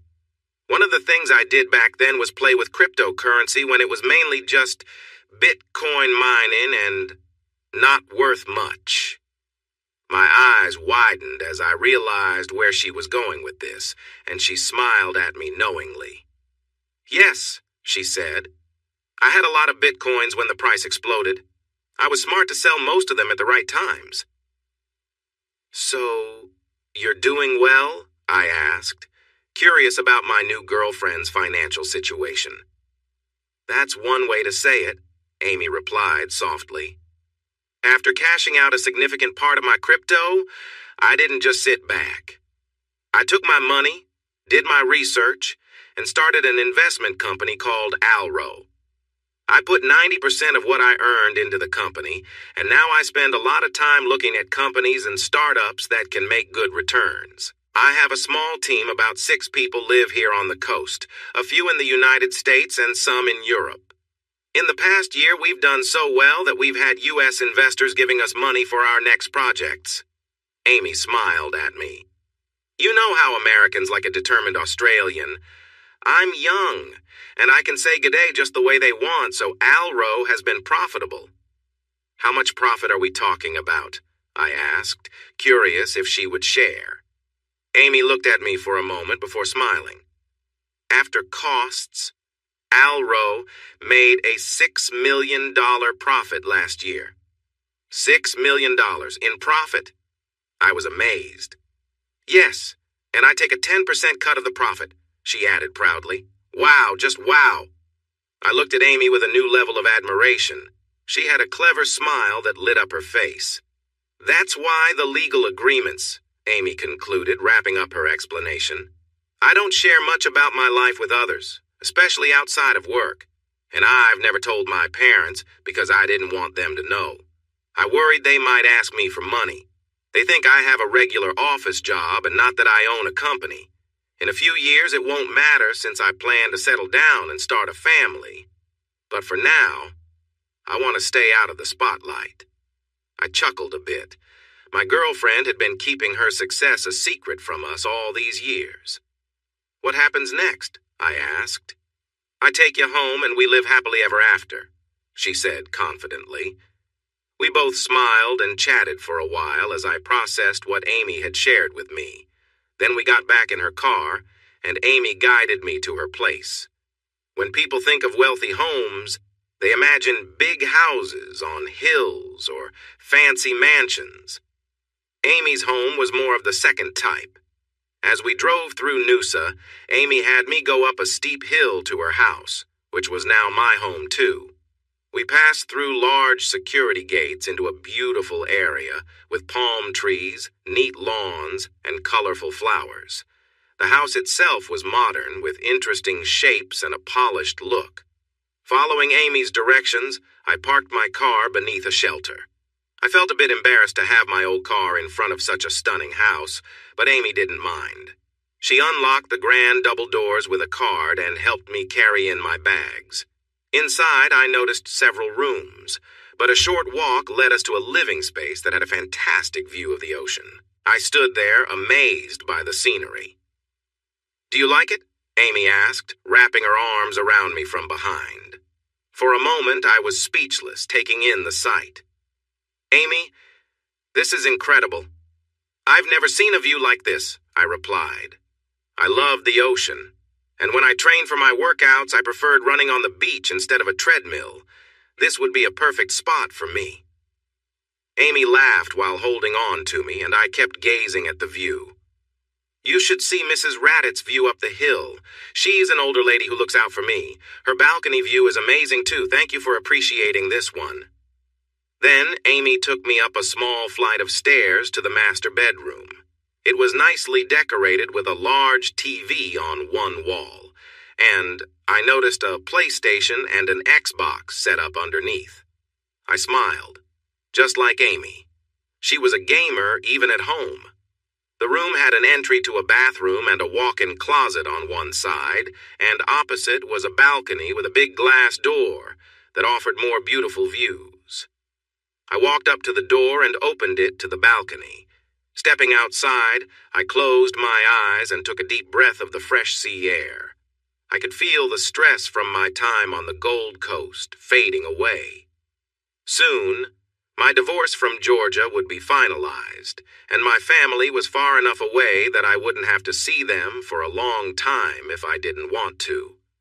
I realized I had been standing there for a few minutes when Amy joined me, handing me a drink, a mix of rum and cola. It looked like she had the same. I raised an eyebrow and she smiled at me. "Hey, I've liked you for a long time," she said. "I know you enjoy this drink, so why shouldn't I like it too?" I laughed, holding my glass to the side and clinking it with hers before taking a few big sips. As I savored the flavor, we sat down in the chairs on the patio, enjoying a peaceful moment. The only sound came from the waves crashing on the shore, a calming rhythm that matched the beautiful view. "What's on your mind?" Amy asked with a laugh, and I smiled back. "Amy?" I started but hesitated, letting my shoulders slump as I leaned against the balcony rail. I stared out at the ocean, and a moment later, I felt her hand gently touch my arm.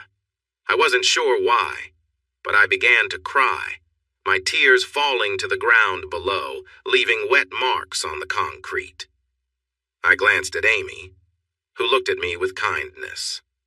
I sensed she knew I needed this moment. Being away from everything allowed me to relax, and it felt like the first step toward healing. After a few moments, I took a deep breath, looking into my drink before gazing back at the ocean. "Amy, over the last year, I've felt angry and lost. I thought I had a loving family with a wife who was everything to me, and I dreamed of being a dad." I paused, offering her a small, sad smile. She gently touched my hand without saying anything. "I spent too much time feeling sorry for myself. If it weren't for Darren and Tony in those early days, I might have taken a different path." I felt her hand squeeze mine as she inhaled sharply, still saying nothing. I spotted a ship on the horizon and smiled. "A couple of months ago, Joanna came to see me, bringing a friend who supported her. I discovered this woman had liked me for years but never shared it." Amy nodded and smiled back, still quiet. "Since then, she has been there for me, calling when we can't be together, and holding my hand when we are." She laughs with me, and I know she will cry with me because her hurt is the same as mine from losing a sister. Then she asks me to run away with her, pointing to the ocean and the house behind us. I realize that not only does she like me, but she has grown to love me. She is wealthy, very smart, has a great sense of humor, and kisses very well. Her stunning blue eyes can compete with the beauty of the ocean around us. I turn to her and gently hold her chin, then move my hand to cup her cheek as I look deep into her eyes. "Amy," I say, taking a deep breath as I prepare to express my feelings. "You told me earlier that you love me. I know I still have scars from my past. I know there's still a lot of pain inside me, but you brought me here because you care. I believe. No, I know that the feelings are there. They started growing when you stayed behind with me, after Joanna left. I'm confused and can hardly believe I can feel this way, but Amy, I love you too." "Robbie?" Amy asks softly, her voice shaking. "You love me? As in, you really care about me?" She sounds like she can hardly believe it. When she sees the tears in my eyes, I nod. "I do, Amy. I truly do. I know I have my issues, but I love you just as much, if not more than I ever loved Georgia. This feels stronger, especially since we're just starting our journey together. I love you because you haven't pushed me for anything. You never demanded anything from me. When I look at you, my heart races. When you're not with me, it feels like all the warmth has left the room. When my phone rings, I rush to it hoping that it's you. Every day I find it hard to think about leaving you. Even if all we had was a small rented apartment with noisy neighbors banging on the walls or having parties late into the night, I still would want to be with you." Amy laughs. "We can move there if that's what you want, but I like this place. As long as I'm with you, I'm happy to live anywhere." I smile and kiss her gently before we sit at the balcony table again. "So, what's next?" I ask. Amy takes a sip of her drink, thinking for a moment as we relax together. "Well," she says, "not many people know about Alro outside the investment world, and everyone who does is bound by the same privacy rules that you are, believe it or not. I am too." I raise my eyebrows in surprise. "I want to keep my money safe, Robbie. I worked hard for it. Sure, I was in the right place at the right time at first, but it worked out because of that privacy. We make investments quietly as private equity. Most of the time, things go well with the right support." "I mean what I said," Amy told me seriously. "I want you to come with me. I need to visit the staff in the US and Europe at Alro, and I'd love it if you joined me." "You want me to join you?" I asked, raising my eyebrow, which made her giggle again. "Yes, Robbie. I really want you with me every night. I want you away from my difficult sister and your messy family for a few months. When we return, I have an idea for you," she said, a playful smile appearing on her face. I laughed. "I'm sure you do." I realized that Amy often had a plan. "Okay, let's go for it." Her smile captured my attention, and I found myself staring at her. "Amy," I said, a playful grin spreading across my face. "Yes?" she asked, her expression brightening. "Be my girlfriend," I said. She didn't say anything, but she set her drink down and kissed me. "That's a yes," I said when she pulled back. She playfully slapped my arm. "Of course. I've been your girlfriend since I helped you out of jail." We both laughed and pulled out our chairs, spending the rest of the afternoon discussing all the places she wanted to take me. Later that night, as we walked to a lovely Italian restaurant in the nearby village, we continued our conversation. Amy seemed more energized than ever, excited to share her world with me. When we returned to her house, she showed me where I could unpack my things. There were drawers in the walk-in wardrobe just for me. After that, she excused herself to make a few calls and told me to explore the house, take a shower, and relax. I roamed around, amazed at everything. There were 5 bedrooms, and 2 of them shared a bathroom while the other 3 had their own. Every room had a beautiful view of the water.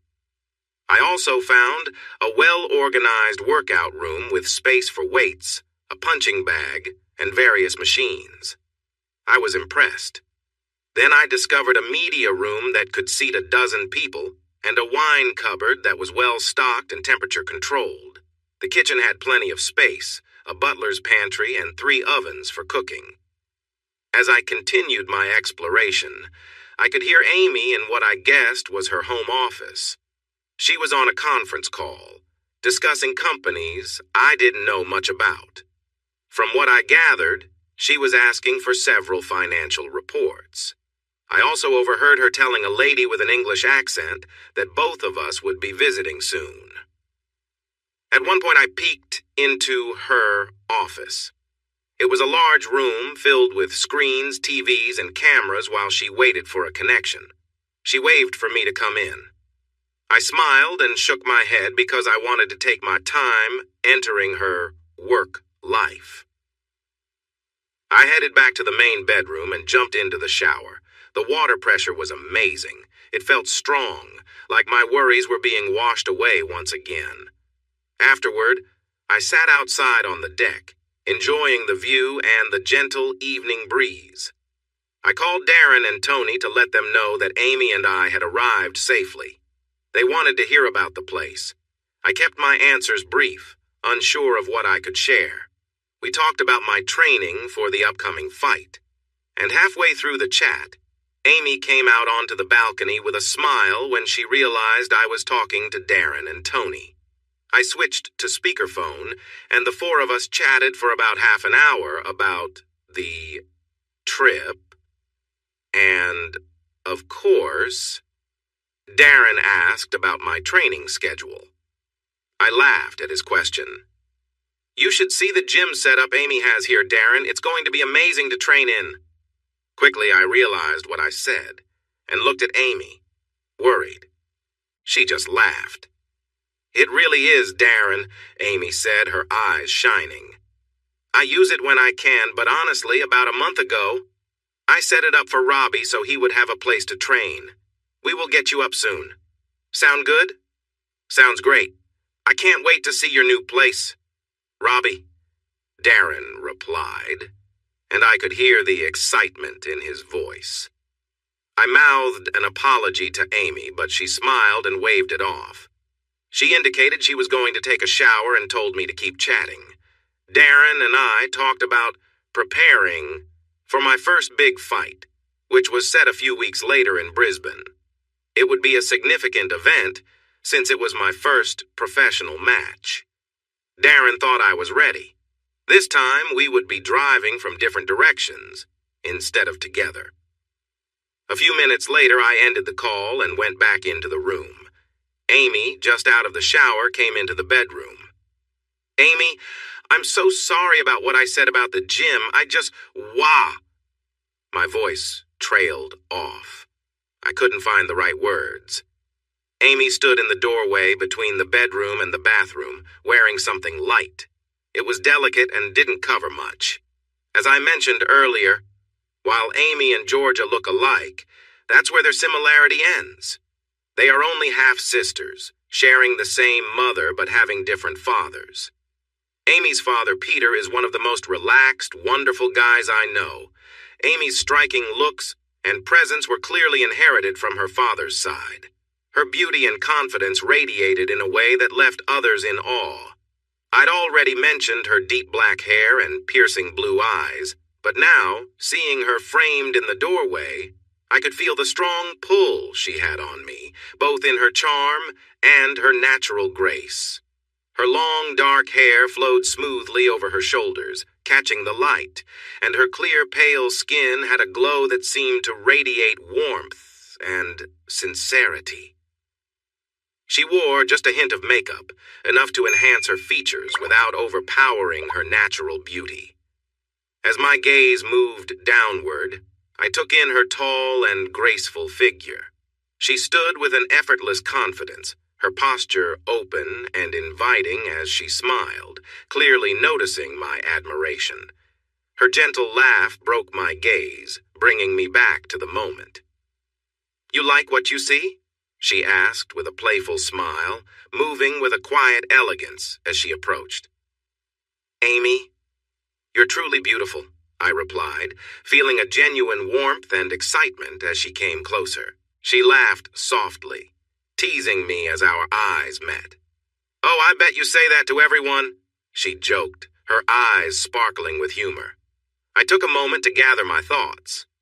"Honestly, you're the only one who's ever made me lose my train of thought," I answered, smiling back as we shared a few quiet moments. She held out her hand and we moved to sit together, lost in conversation and shared glances. As we sat there enjoying each other's company, we spent the next several minutes simply appreciating the closeness, exchanging smiles and quiet laughter. It was one of those rare, perfect moments where the only thing that mattered was being together and sharing the happiness of each other's company. I felt like Amy was really enjoying herself as she let out a soft sound of pleasure. When I moved to kiss her other nipple, I noticed a tiny drop of moisture forming there. I looked up at Amy, and she was watching me closely, her eyes filled with expectation. Amy blushed when our eyes met. "My breasts are very sensitive, Robbie. I often leak a little when I'm excited. It's not milk, but..." She didn't finish her thought as I kissed her gently. Amy let out a pleased sound. There was a hint of sweetness to her, mixed with a natural scent that reminded me of her. Though I wanted to keep exploring, I was focused on getting to know my girlfriend's body. I moved down and kissed her stomach, noticing her belly button was unique. A cute little swirl that I admired for a moment. As I continued downward, I chose to skip a certain area. For a moment, Amy looked disappointed, as if she expected me to go there. Instead, I lifted her leg and kissed from her calf to her thigh, repeating the same on the other leg. By the time I reached her, she was visibly excited, her breathing quickening. I smiled at her and she gave a nod, allowing me to gently move aside her delicate lace. What I saw was beautiful. Amy had a lovely shape and seemed ready for more. I approached her like a thirsty traveler finding water after a long journey. Before meeting Amy, I had shared special moments with two other women, my high school girlfriend and my soon-to-be ex-wife, Georgia. But Amy felt different. I was eager to make sure she was happy, and I focused on her completely. In a short time, Amy felt overwhelmed with joy, and I could see her delight. I kept going, wanting to ensure she felt satisfied. In just a little while, she had reached that blissful moment multiple times, asking me to slow down. She pulled me closer, kissing me deeply, and didn't mind that I was still feeling the effects of our connection. This moment felt different from my past. It was warm and genuine, with Amy embracing every part of it. Amy leaned close, her hand resting on mine as we shared a quiet, tender moment. Her eyes met mine with warmth and care, and I could see the depth of her feelings in the way she looked at me. She smiled softly, lifting her hand to rest on my shoulder as we sat together. "You know," she said, laughing a little, "you're different from anyone I've ever known. I didn't expect to feel this way." We sat quietly for a few moments, just enjoying the peace of being together. She looked at me, her expression thoughtful as though she were seeing something new in me. I reached out, placing my hand over hers, feeling a calm happiness I had felt in a long time. The connection between us felt real and meaningful. As we talked, we began sharing little stories and memories, laughing and learning more about each other. It felt effortless, like being with someone I'd known forever. We spent what felt like hours just talking, laughing, and enjoying each other's company, as if time had stopped just for us. After a while, We lay back, watching the ceiling, content in the simple quiet of the room. There was a kind of completeness to it, as though we had both found something we hadn't realized we were searching for. We exchanged small, gentle touches, hands meeting and resting together, savoring the comfort of being close without needing words. It was a moment of peace, the world outside fading away.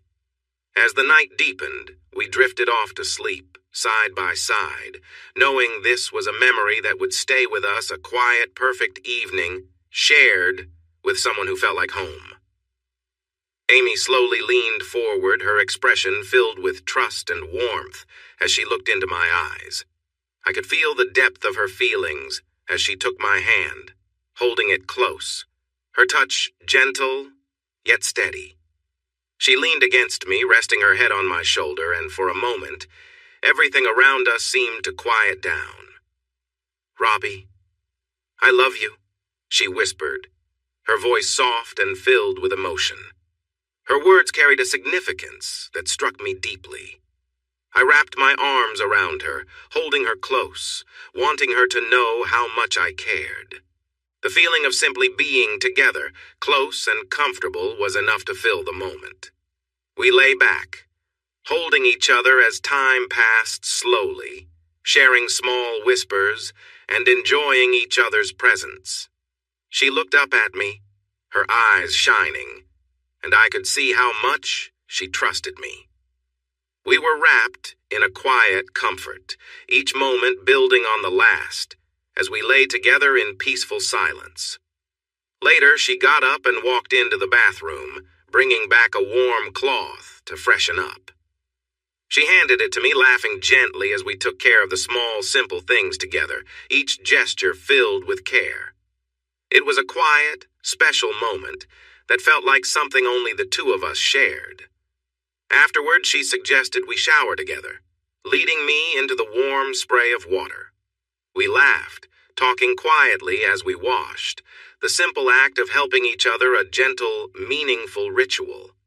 She even had a few shower gels she had chosen just for me, explaining that she wanted me to feel at home in her space. "Did your last boyfriend leave these here?" I teased, chuckling. She playfully gave me a light nudge, pretending to be hurt. "Robbie, you goof," she said with a smile. "There has only ever been you. I've been on a handful of dates in my life." Her honesty and the simplicity of her words made me smile. We stood there for a moment, looking at each other, sharing the happiness of knowing that, in each other, we'd found something real. It was a perfect end to a night we'd both remember, but none got more than a kiss on the cheek, and no one had a second date because they weren't you.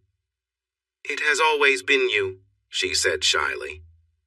I hugged her as she began to tear up, holding her close as the water flowed over us. "I'm sorry, dear," I said gently. "I know you gave me a wonderful gift earlier, but I thought, well, you were so amazing, how could I?" For a moment, she looked up at me, her eyes misty but holding a sparkle of joy. The fear of rejection drifted away as she realized I wasn't judging her for her past. "I'm a bit of a nerd, remember?" Amy said. "I may not have much experience, but I've watched a lot of films and have had some fun toys."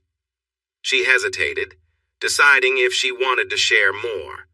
I held her close as the water flowed around us. She rested her head on my chest. I thought about going further. I tried a few things, but I couldn't. Amy said, her hands resting gently on me. "But I am so glad I got to be with you first. For so long, I dreamed of you being my first Robbie. I was even jealous of my sister. But tonight I finally felt like I belonged to you." I kissed her softly, and we exchanged sweet words about love and promises for the future. After we got out of the shower and dried off, we returned to the bedroom, changed the sheets, and snuggled in bed, our arms around each other. As we both drifted off, I reflected on the past year. Despite the rough times in my life, I felt thankful that everything had happened as it did, because it led me here, in Amy's arms. I listened as Amy's breathing grew steady and deep as she fell asleep. I kissed her head, feeling sleep pull me in too. I whispered, "I love you," as my last thought. It felt like she tightened her hold and sighed lightly as I finally fell into a deep sleep for the first time in months. The next month was full of activity. Amy introduced me to her team in Noosa, including her housekeeper and gardener who helped keep the place neat, especially when she was away. When they realized who I was, everyone smiled during the introductions. They all knew Amy had liked me for a long time and were glad she was happy. Amy also arranged for me to meet her lawyer, George Brady. He was a distinguished older man, just as you would expect from a top lawyer. At Amy's request, George took over handling my divorce. As he managed Amy's legal affairs, it meant he also took care of my situation now that I was with her. George informed me that I needed to attend a final meeting with Georgia in a couple of weeks because we were completing the last of the paperwork, and he would be there with me. As we reviewed the case file, George pointed out that, like many others in similar situations, Georgia's lawyer was trying to delay the process. Georgia thought that if she fought hard enough, I would change my mind about the divorce. However, I was clear that nothing would stop the divorce since we had proof from my video and a test showing that while Georgia's son was connected to me, he was not my son. There would be no chance of us getting back together, and neither Georgia nor my family could change my mind. I told George that at first, Georgia and my family had tried to pass her child off as mine. But they backed off when my previous lawyer explained that it could be seen as dishonesty and would not look good for any of them if it became known. As my new lawyer, George believed we would not have any trouble finishing the divorce. I was a bit surprised when he changed the subject. Peering over his glasses, he warned me to take care of Amy. He saw Amy less as a client and more like a daughter, so he would be keeping an eye on me. I smiled back and assured him I would be careful to ensure he did not take advantage of Amy, since he was a tough lawyer. By the end of our conversation, we shared a good laugh like old friends, both pushing each other yet showing we cared about Amy. It felt different, but I realized for the first time, I liked a lawyer. Over the next few years, George would become a close friend. I believe Amy and I spent more time with him and his wife, Cynthia, than we did in a professional setting. Amy also asked George to help me update my passport and arrange my visas so that I could travel with her on her upcoming trip abroad. We were set to leave a few days after the divorce was finalized. The last thing on my mind was my first professional fight coming up. It would take place in Brisbane, and I was a bit nervous because it was going to be broadcast on one of the cable channels. The opponent I was facing was a professional fighter from the States. I was to serve as a warm-up match before he faced a well-known Aussie fighter scheduled to fight him a couple of weeks after me. I anticipated the fight to be tough. I knew I could hold my ground against him, but I wasn't expecting to win. I was surprised when Amy arranged for Darren and Tony to sign privacy agreements a few weeks before the fight, bringing them in to help me train for the last 2 weeks. Darren would work with me on my training, while Tony managed my diet. Once they got over the initial shock of Amy's situation, Darren took training seriously, pushing me hard hour after hour. We ran 10 kilometers on the beach 2 times each day. Darren made me run at least half of that on the soft sand before pushing me hard in the gym. Darren worked as a trainer at a gym that focused on martial arts. We met a few years back when I wanted to try different styles. At first, I trained for mental focus. The variety of movements helped me relax and taught me to respond better in my business life. After training with me for a few months, Darren thought I had potential as an amateur MMA fighter. He believed I could benefit from participating in some local matches. Over the years, Darren became my mentor and coach through many fights. Though I had only made a little money from fighting, my reputation increased. Last year, I had a lot of energy to release, which caught the attention of the National MMA League. They wanted me to fight a professional. This televised fight meant we would earn a good paycheck, win or lose. For Darren, even a draw would be almost 3 months' worth of pay. I didn't have a job, so earning some extra money made me feel less like I was living off my girlfriend, Amy. Every other day, Darren changed our routine. We would run twice the distance with a light workout, then spend hours watching my opponent's fight videos to discuss strategy. The best part of my day was the evenings. Amy gave me wonderful massages to help my tired muscles relax. Tony prepared our meals. I was used to strict diets before fights, but this was even more controlled. She managed calories, sugars, and fats very well. Tony was great at cooking, and I was glad the food tasted good. When she wasn't focusing on my diet, Tony spent a lot of time with Amy. I noticed a sisterly bond forming between Tony and Amy. Tony had lost her younger sister in a tragic accident years ago, so I was happy that Amy could provide her with some comfort. On the day of the fight, Amy, Darren, Tony, and I traveled to Brisbane in Darren's truck. I was surprised to see some of Amy's staff there, too. They had never seen an MMA fight before. MMA means mixed martial arts. I used my black belt in karate and my Muay Thai skills together, believing it was a strong combination. In the dressing room, we prepared for the fight. While Amy and Tony watched, I went through my warm-up exercises with Darren, focusing on stretching and movement. The goal was to be ready to face my opponent right away when I entered the ring. The event organizer came in about an hour before the fight to tell us that the reporters and camera crews were ready for the pre-fight meeting. My opponent, Cody McGuinness, was a tall man, standing at 6 feet 3 inches. He was very big and strong, especially in his arms. He had experience in boxing and some training in taekwondo, but boxing was where he excelled. He joined the U.S. Professional League a few years back after winning 3 fights by knockout. He was ranked a bit below middle in the Professional MMA League in the U.S. While he wasn't super famous, many people followed his matches, which helped get this fight shown on cable sports channels. He made good money, but I thought about how he could retire comfortably with the costs of his team that traveled the world with him. As we walked to the interview area, Cody and I posed for a few promotional shots together, and then separately. We also did some more intense poses together before heading to the weigh-in. I thought Cody was a decent guy beneath his tough exterior, but he seemed confident about winning. After the promotional part was over, he came up to shake my hand.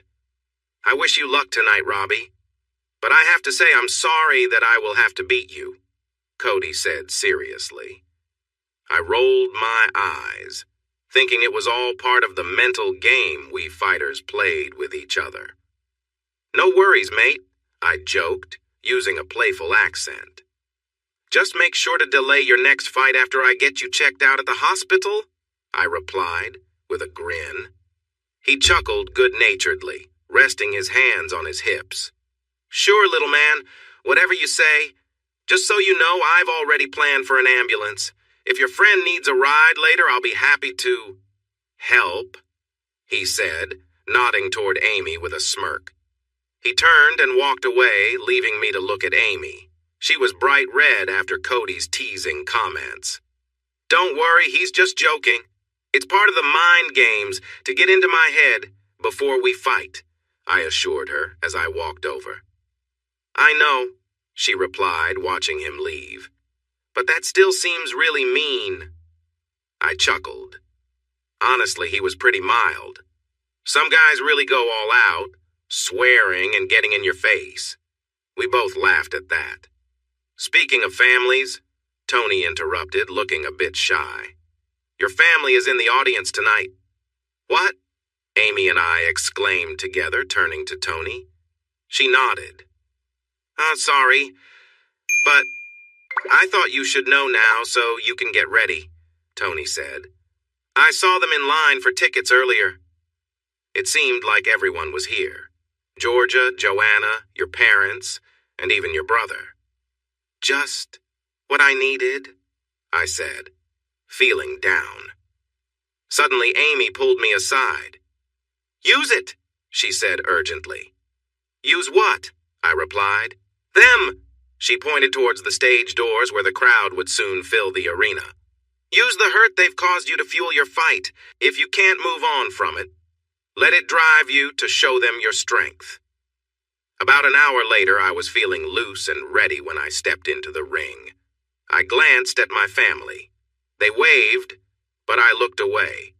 The fight took place in a small arena that was about half full. If it weren't for my opponent, it could have been at a nice gym. The event organizers wanted Cody to get used to the venue for his bigger fight in a few weeks. According to reports, I was just a warm-up for him. The arena had over 700 seats, and my family ended up in the upper sections, which was fine by me.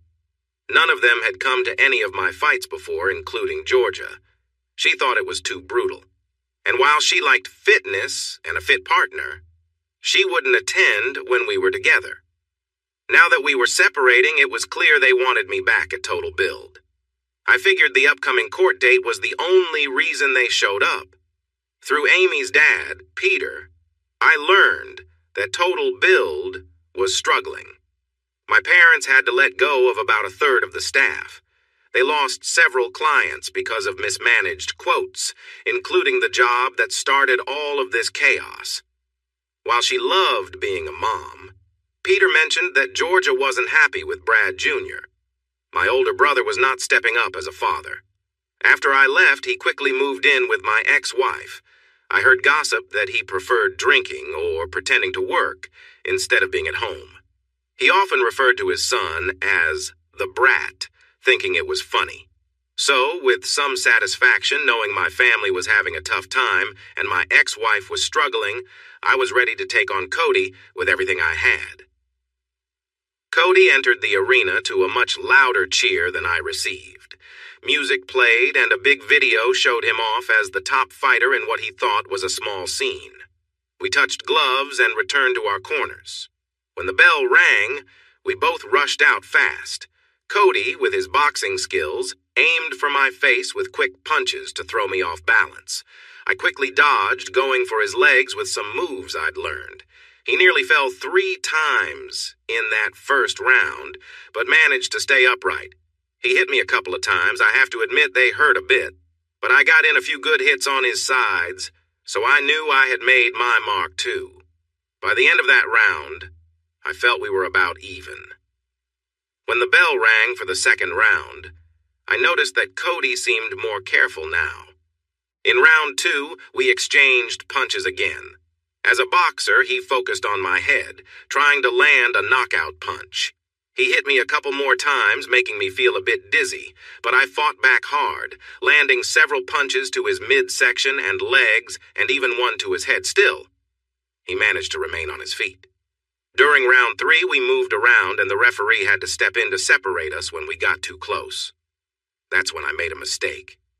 For just a moment, I took my eyes off Cody. I got distracted by my older brother who was laughing and pointing at me. That moment of distraction cost me. Cody's punch hit me right in the face, and I fell hard. For a moment, I was stunned, and the referee started counting. By the time I realized what was happening, he was at 4. I got back up, and the referee looked me in the eyes to check if I could continue. I nodded, but couldn't help glancing at my brother, who was grinning and chatting with everyone around him, his arm around Georgia's shoulders. My parents and sister were laughing at whatever he was saying. I felt a rush of anger. I shook off the last of my confusion as the referee stepped back, and then it was time to fight again. This time, my punches felt stronger, and I started using my legs and knees more. Cody looked surprised, shifting into a defensive posture. He raised his arms to protect himself from the series of punches I aimed at him. After a tough exchange, where I hit him hard and then paused to catch my breath, I saw my chance. He was shifting his stance, thinking that I would take a moment to rest. Honestly, I was feeling the effects of his earlier punch, and I was tired. But he made a mistake by lowering his arms momentarily, thinking I was out of reach. That was my moment. That was when I made my move. Just like I had done before, I charged at Cody with a powerful kick aimed at his head. As I launched my attack, everything seemed to slow down, and I focused on my goal. The noise from the crowd quieted down, and all eyes seemed to focus on my foot, moving towards Cody's head. I turned my body while kicking, putting extra force into my strike.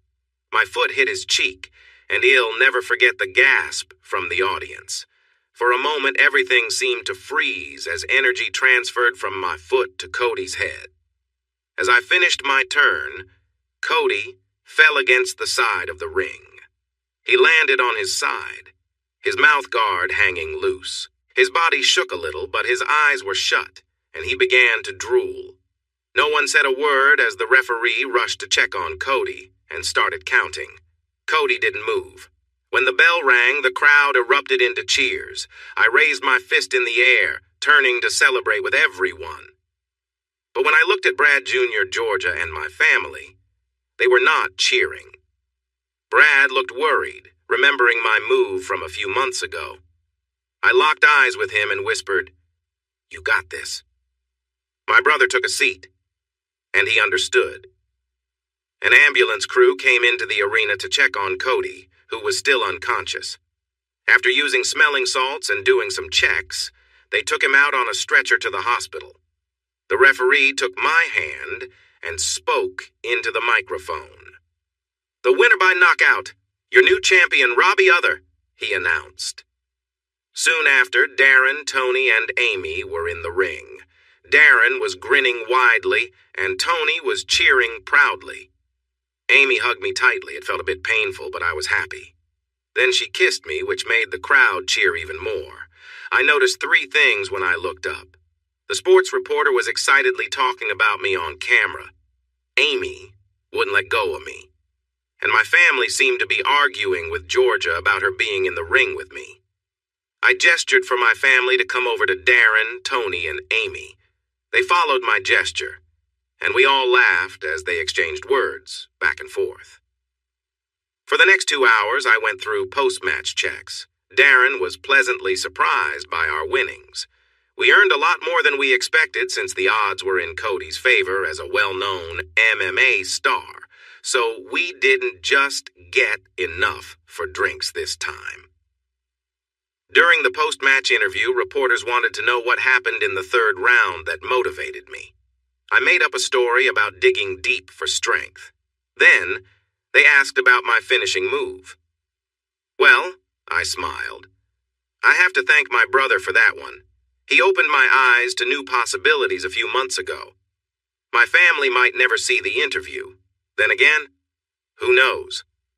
After I finished, I went back into the dressing room. Darren, Tony, and Amy followed me. "That was ridiculous," Amy said as soon as we were away from the reporters. I looked at her in surprise. Her eyes weren't angry. They were full of laughter. "What do you mean?" I asked, watching Darren take off the wraps from my hands while Tony brought over an ice bucket. "I said that was ridiculous, baby," Amy said, now laughing. "What you just told that reporter was complete nonsense. And we all know it." "Well," I smiled at her tease. "What was I supposed to say? I got upset because my brother was laughing at me while holding my soon-to-be ex-wife?" "I wouldn't have said it that way," Amy replied, trying to hold back her laughter. "But I know what really happened." Suddenly, Amy burst into laughter, and soon, Darren, Tony, and I joined in.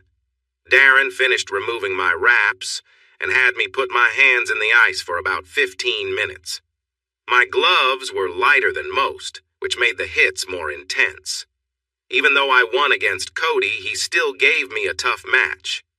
Honestly, if it wasn't for Brad Jr. trying to get inside my head, I might not have won. I thought about that for a moment. Robbie, you did great out there tonight. I don't think anyone expected that outcome, Tony said as she sat down on a bench. Me neither, I agreed, also taking a seat. My knuckles were starting to feel better, though I expected some swelling. Cody was a strong opponent. You did well, buddy, Darren said wisely. When you got back up after that hit, I thought you might lose your composure, but you kept it together. You found your openings, and wow, where did that kick come from? I explained how I had used a similar move against Brad a few months ago. Up until that point, Darren and Tony knew I had some trouble with the law, but didn't realize I had put Brad in the hospital for a couple of days. We laughed and discussed various moments from the fight while I relaxed. Darren noted that I had cooled down and took me into another room for a warm-down massage to help with my muscles before they tightened up. Afterwards, he sent me to shower in the locker room. When I got there, I found Amy in the shower, standing under the warm water with some soap and a washcloth. I smiled as she told me it was now her turn to take care of me. I decided right then that Amy should come to all my fights if my post-fight moments were going to feel like this. Darren and Tony were waiting for us with big smiles when we stepped out of the showers about 20 minutes later. I could only imagine what they had heard from the locker room. I felt more relaxed than ever after a fight. Most of the crowd had left, including my family, which made me feel relieved. We checked in with the event management team, and they gave me the okay to leave the arena. It was just after midnight as we walked out of the arena. I was tired and happy that Darren and Tony would drive us back to Amy's place. They wanted to spend a few days with us at the beach instead of the Gold Coast, where we had all lived for most of our lives. As we walked toward Darren's truck, we suddenly heard a voice call out. "Robbie, wait!" my mother called out. They must have been waiting at one of the entry gates for a while. My family all looked tired, and my mother was rushing ahead of the others with a worried expression. I turned when I heard her voice and stopped. Amy held my hand tightly, and Darren and Tony stopped a few steps behind us. "Robbie, please wait. Don't go," my mother said, closing the distance between us. I let go of Amy's hand and crossed my arms over my chest, looking at my mother. She didn't look well. Her hair was almost white now, while just a year ago it had been brown with some gray. Worry lines covered her face. And, though she had never been extremely fit, she seemed out of breath now, like she had run a long way. "What is it, Mom?" I asked, feeling Amy wrap her arm around my waist. My mother glanced at Amy quickly before focusing on me. Robbie. Joanna, Brad Jr., Georgia, and my father caught up, standing in a loose circle around us. Darren and Tony stayed a bit back, with Tony leaning against Darren. My father, like my mother, glanced at Amy, but then directed his attention to me. "Son, come home. It's been a year now. You've had your time away and we forgive you. It's time to come back," he said. Both Amy and I chuckled. "Time away?" I asked, smiling. "Yes, son," my father replied seriously like he was talking to a young child.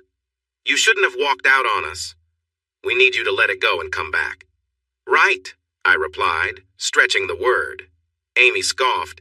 "And what do you mean you forgive him?" she said, sounding critical. "Be quiet, Amy. This isn't your concern," Georgia snapped at her younger sister. "Amy," my mother said before Amy could say more. Understanding dawned on her face as she glanced at my girlfriend. She connected the dots about the argument Georgia had with Brad and my father earlier. "So you're Georgia's sister?" "Half-sister," Amy answered with a smirk. "But yes, I have that unfortunate link to someone who gets involved with men besides her husband." The sisters shot sharp looks at each other. "Honestly," Amy added with a smile aimed at Georgia, "I think she must get her behavior from her dad.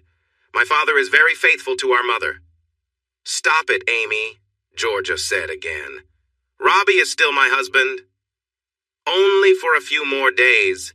Then he's all mine, she declared proudly, wrapping her arm around my waist protectively. Georgia glared at her sister. I have to say it was amusing to see them bickering over me. So you're not even divorced? And you're with your wife's sister? Brad Jr. attempted to sound serious. Be quiet, Brad, Georgia shouted back at him. I could tell he wasn't ready to approach me. Amy and I chuckled again. I could hear Darren and Tony laughing softly behind us as well. At least I waited until I found out my ridiculous brother and ex-wife were sneaking around behind my back with family support, I chimed. Oh, and Brad, just between us. You can have Georgia. I think I picked the wrong sister the first time. Georgia doesn't compare to this little spark, I said, holding Amy closer and gazing at her warmly. Amy returned my look with a soft smile. A moment later, I glanced back at my older brother. He looked a little flushed. I couldn't tell if it was from embarrassment, anger, or jealousy, but he was definitely embarrassed, so I thought I'd tease a little more since they came to see me. Hey, Brad, did you like my big move tonight? Did it feel a little familiar? I said with a grin. Brad turned even redder, clearly embarrassed. I was shorter than him, but I was pretty strong while he had let himself go. He glanced at me, but knew he wouldn't stand a chance. I laughed again, but turned my focus back to my father. So, Brad, I said, shifting the conversation back to the topic at hand as I looked at my father. Amy asked a good question. What have I done that you think I should be punished for? Shouldn't it be the other way around? You walked out on us, you ungrateful punk, he almost yelled at me. I think my lightheartedness with his other son had upset him. After everything we did for you, you just left. After everything you did for me, I replied, tilting my head. After everything you did? I asked in disbelief, struggling to understand his words. My sister Joanna, always ready to jump into a conversation, had to get involved. She certainly had a knack for picking the wrong side. Maybe that's why she never seemed to hold on to a relationship. Under that brown hair, she always seemed a little out of touch. Your job, you know, Joanna exclaimed, her nostrils flaring. Mom and Dad gave you a job right after high school, letting you study while you worked. Dad thinks you threw it back at them, that your little outburst is hurtful. Everyone could see what my parents were saying, but they didn't want to admit how I felt betrayed, or why they still thought it was okay to treat me like they did. I turned to my parents. Brad, Hattie, I said softly. Both Mom and Dad looked at me. Thank you for the job after high school. They smiled back. But the university was through a scholarship. I worked hard for that, and I never let my work disrespect what others have given me. Their smiles faded. I never let my training interfere with my job, and I never allowed my siblings' lack of effort to stop me from getting my work done. Can you say the same? Of course we can, my father replied quickly. Really? I shot back before he could respond further. So your family life is going great, and the business is thriving without me? They were silent. I didn't think so, I concluded. I lifted an eyebrow and looked at Georgia. Under my gaze, she took a small step back. My parents looked at her a bit embarrassed. Look, I sighed. Nothing has changed in a year. I asked all of you to give me space. I told you I wanted nothing to do with any of you. But you keep coming after me, acting like it's my fault your lives are difficult. It's not my fault. You all should be looking at yourselves. That's not fair, Robbie, Joanna pushed back. It's not our fault things went wrong for you. As soon as she said that, her hands flew to her mouth, realizing what she had done. Finally, someone said something I could agree with. Joanna glanced at Georgia, who was blushing deeply. No one else said anything, for once everyone was left speechless. I'm sorry, Georgie, it just slipped out, Joanna said. Then she turned to me, waving her hand at Georgia while glaring at me. See, if you had just followed the plan, I wouldn't have embarrassed my sister-in-law like that. I couldn't help but laugh, and I noticed Amy chuckling beside me. Look, as great as it is to see you, I said sarcastically. I appreciate everyone cheering for my fight tonight, but unless there's something really important to share, we have a long drive home. Where are you living? My mother asked. Far away from all of you, I replied, maybe a bit too sharply. You're staying with my sister, Georgia said, glaring at Amy. Sister? Amy said cheerfully, highlighting the tension. Sorry, sis, but I've only been with one guy in my whole life, and I'm not letting him go. I'm with Robbie now. You missed your chance. All right, ladies, I said. Georgia, it's time for you to move on. I don't want anything to do with you after how you treated me. The child isn't even mine. Amy, I said. She looked up at me with big eyes. Easy now. Amy gave a playful bark and smiled, looking quite happy. If she had a tail, I was sure it would be wagging. Everyone else, I told my family, understand that I'm not going back to Total Build. I have no desire to see, hear from, or talk to any of you if I can avoid it. But why? My mother asked, her voice sad.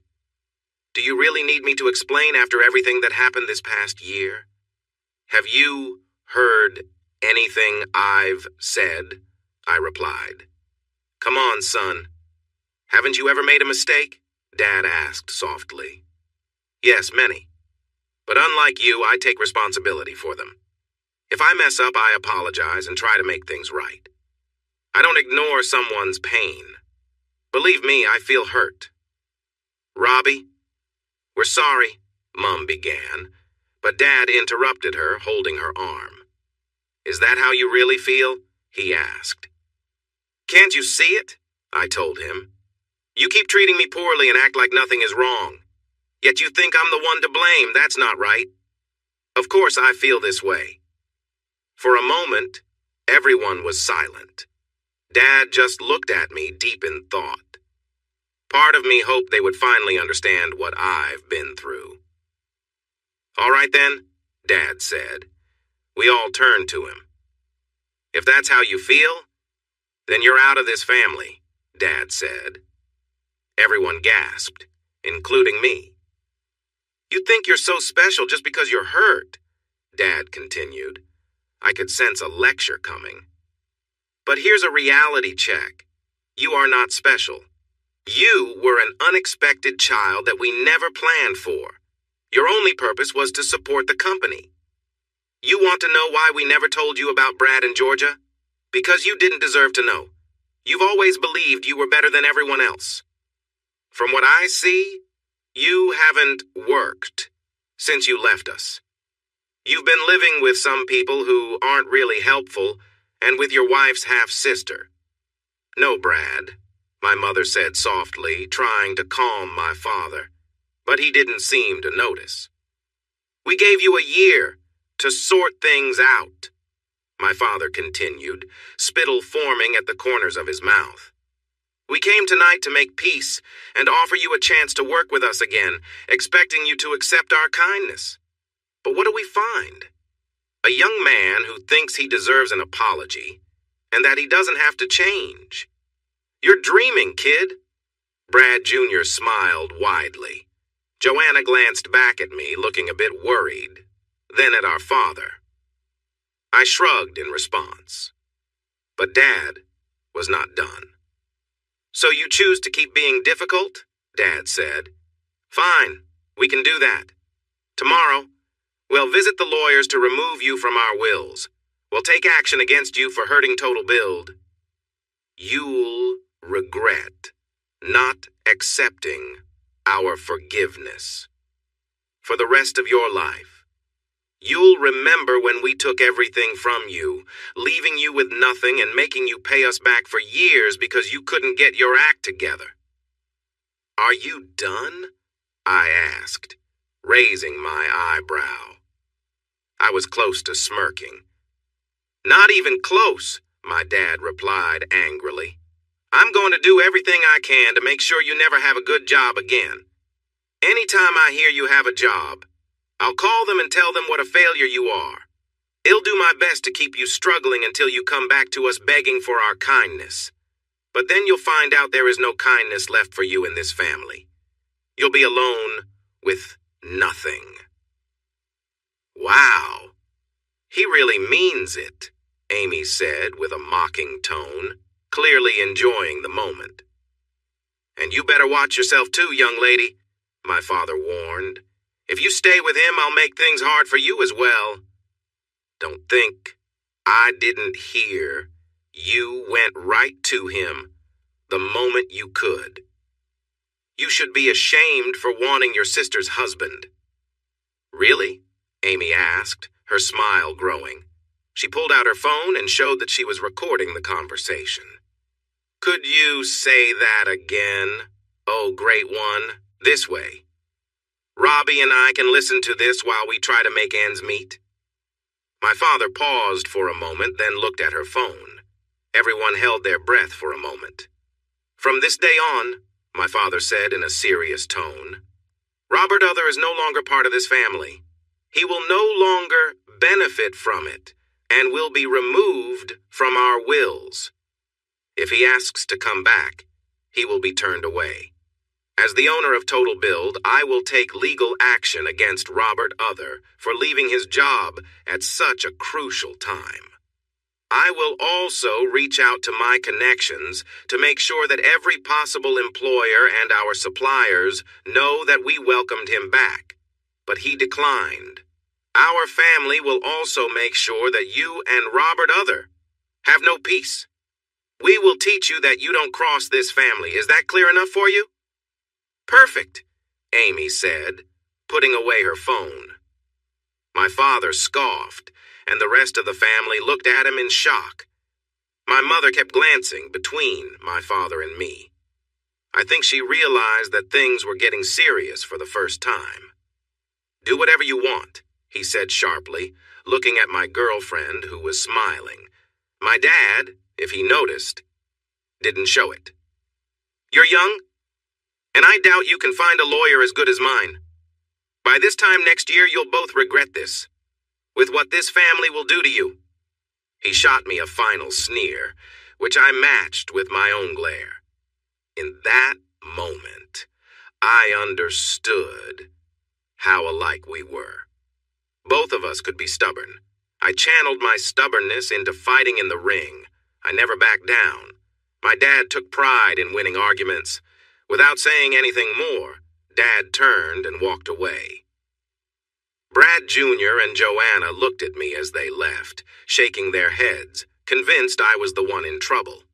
My mother and Georgia stayed behind, staring at Amy and me. After a moment, Georgia gave a final sad look and turned to leave. That left just my mother. You really pushed him too far this time, didn't you, Robbie? She said, concern on her face, not anger. I had never seen her look so torn. Maybe if you went after him to apologize. No, Hattie, I don't think that would help. I know I got my stubbornness from him. Why do you think I haven't forgiven any of you? Go, Hattie, follow your husband, but let me give you one piece of advice. She looked at me, waiting. Taking a deep breath, it was time to respond to my father. Tell Brad that if he tries any of the nonsense he just said, or if I hear him speaking badly about me to anyone, I will make sure this family and business suffer. You don't have the money for that, my mom started to say. That doesn't matter, I interrupted, shaking my head. If he wants a conflict, he will get one. I kept that place running for years despite everything. Look at what's happened.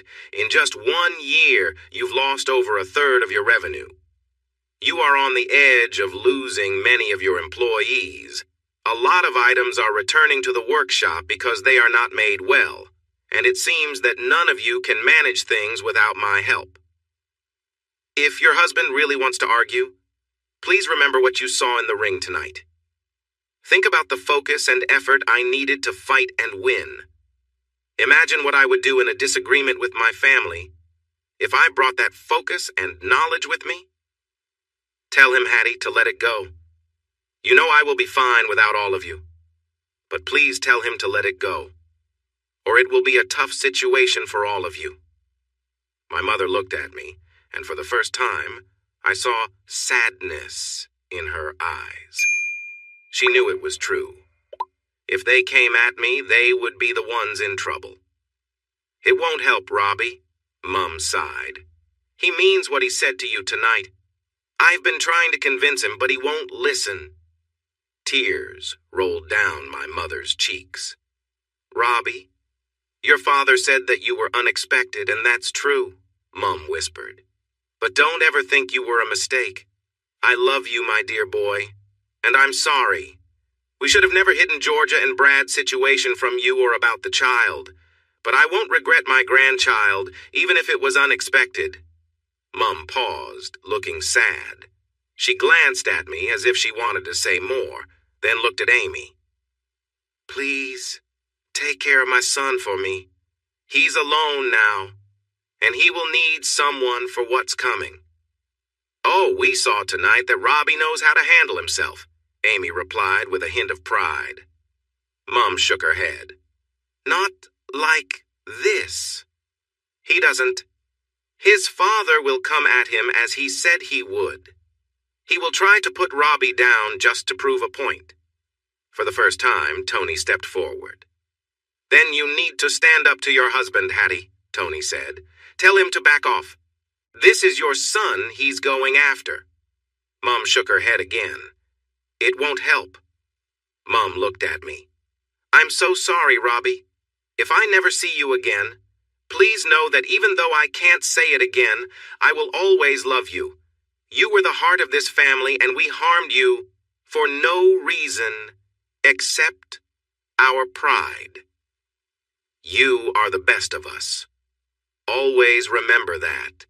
But do what you have to do. For what it's worth, Mum paused as her expression grew serious. I don't think the rest of them stand a chance, but I have to stand by my husband. I know, Mum, I replied, feeling sad. Suddenly she looked at me. It was the first time she had heard me call her Mum in over a year. She regarded me, then nodded gently. I will love you forever, Mum said, turning to head back to her family. Before she could fully turn, I rushed the few steps between us and gave her a big hug. For almost 2 minutes we stood there, unmoving. I realized my mother was caught in a difficult place. I understood how she thought. She needed to help as many family members as she could, even if it meant having to let go of one of us. We might have stayed in our embrace longer, but I heard my dad calling her name from far away. I let go of Mum. She turned to me, held my face gently, and kissed my cheek. Goodbye, Robbie, she whispered. Goodbye, Mum, I replied softly. We both cried as she walked away. Hey, everyone! Thanks for watching. Don't forget to subscribe and turn on notifications so you won't miss any of the exciting stories we have coming up. What do you think about the characters in this story? Let us know in the comments. We'd love to hear from you.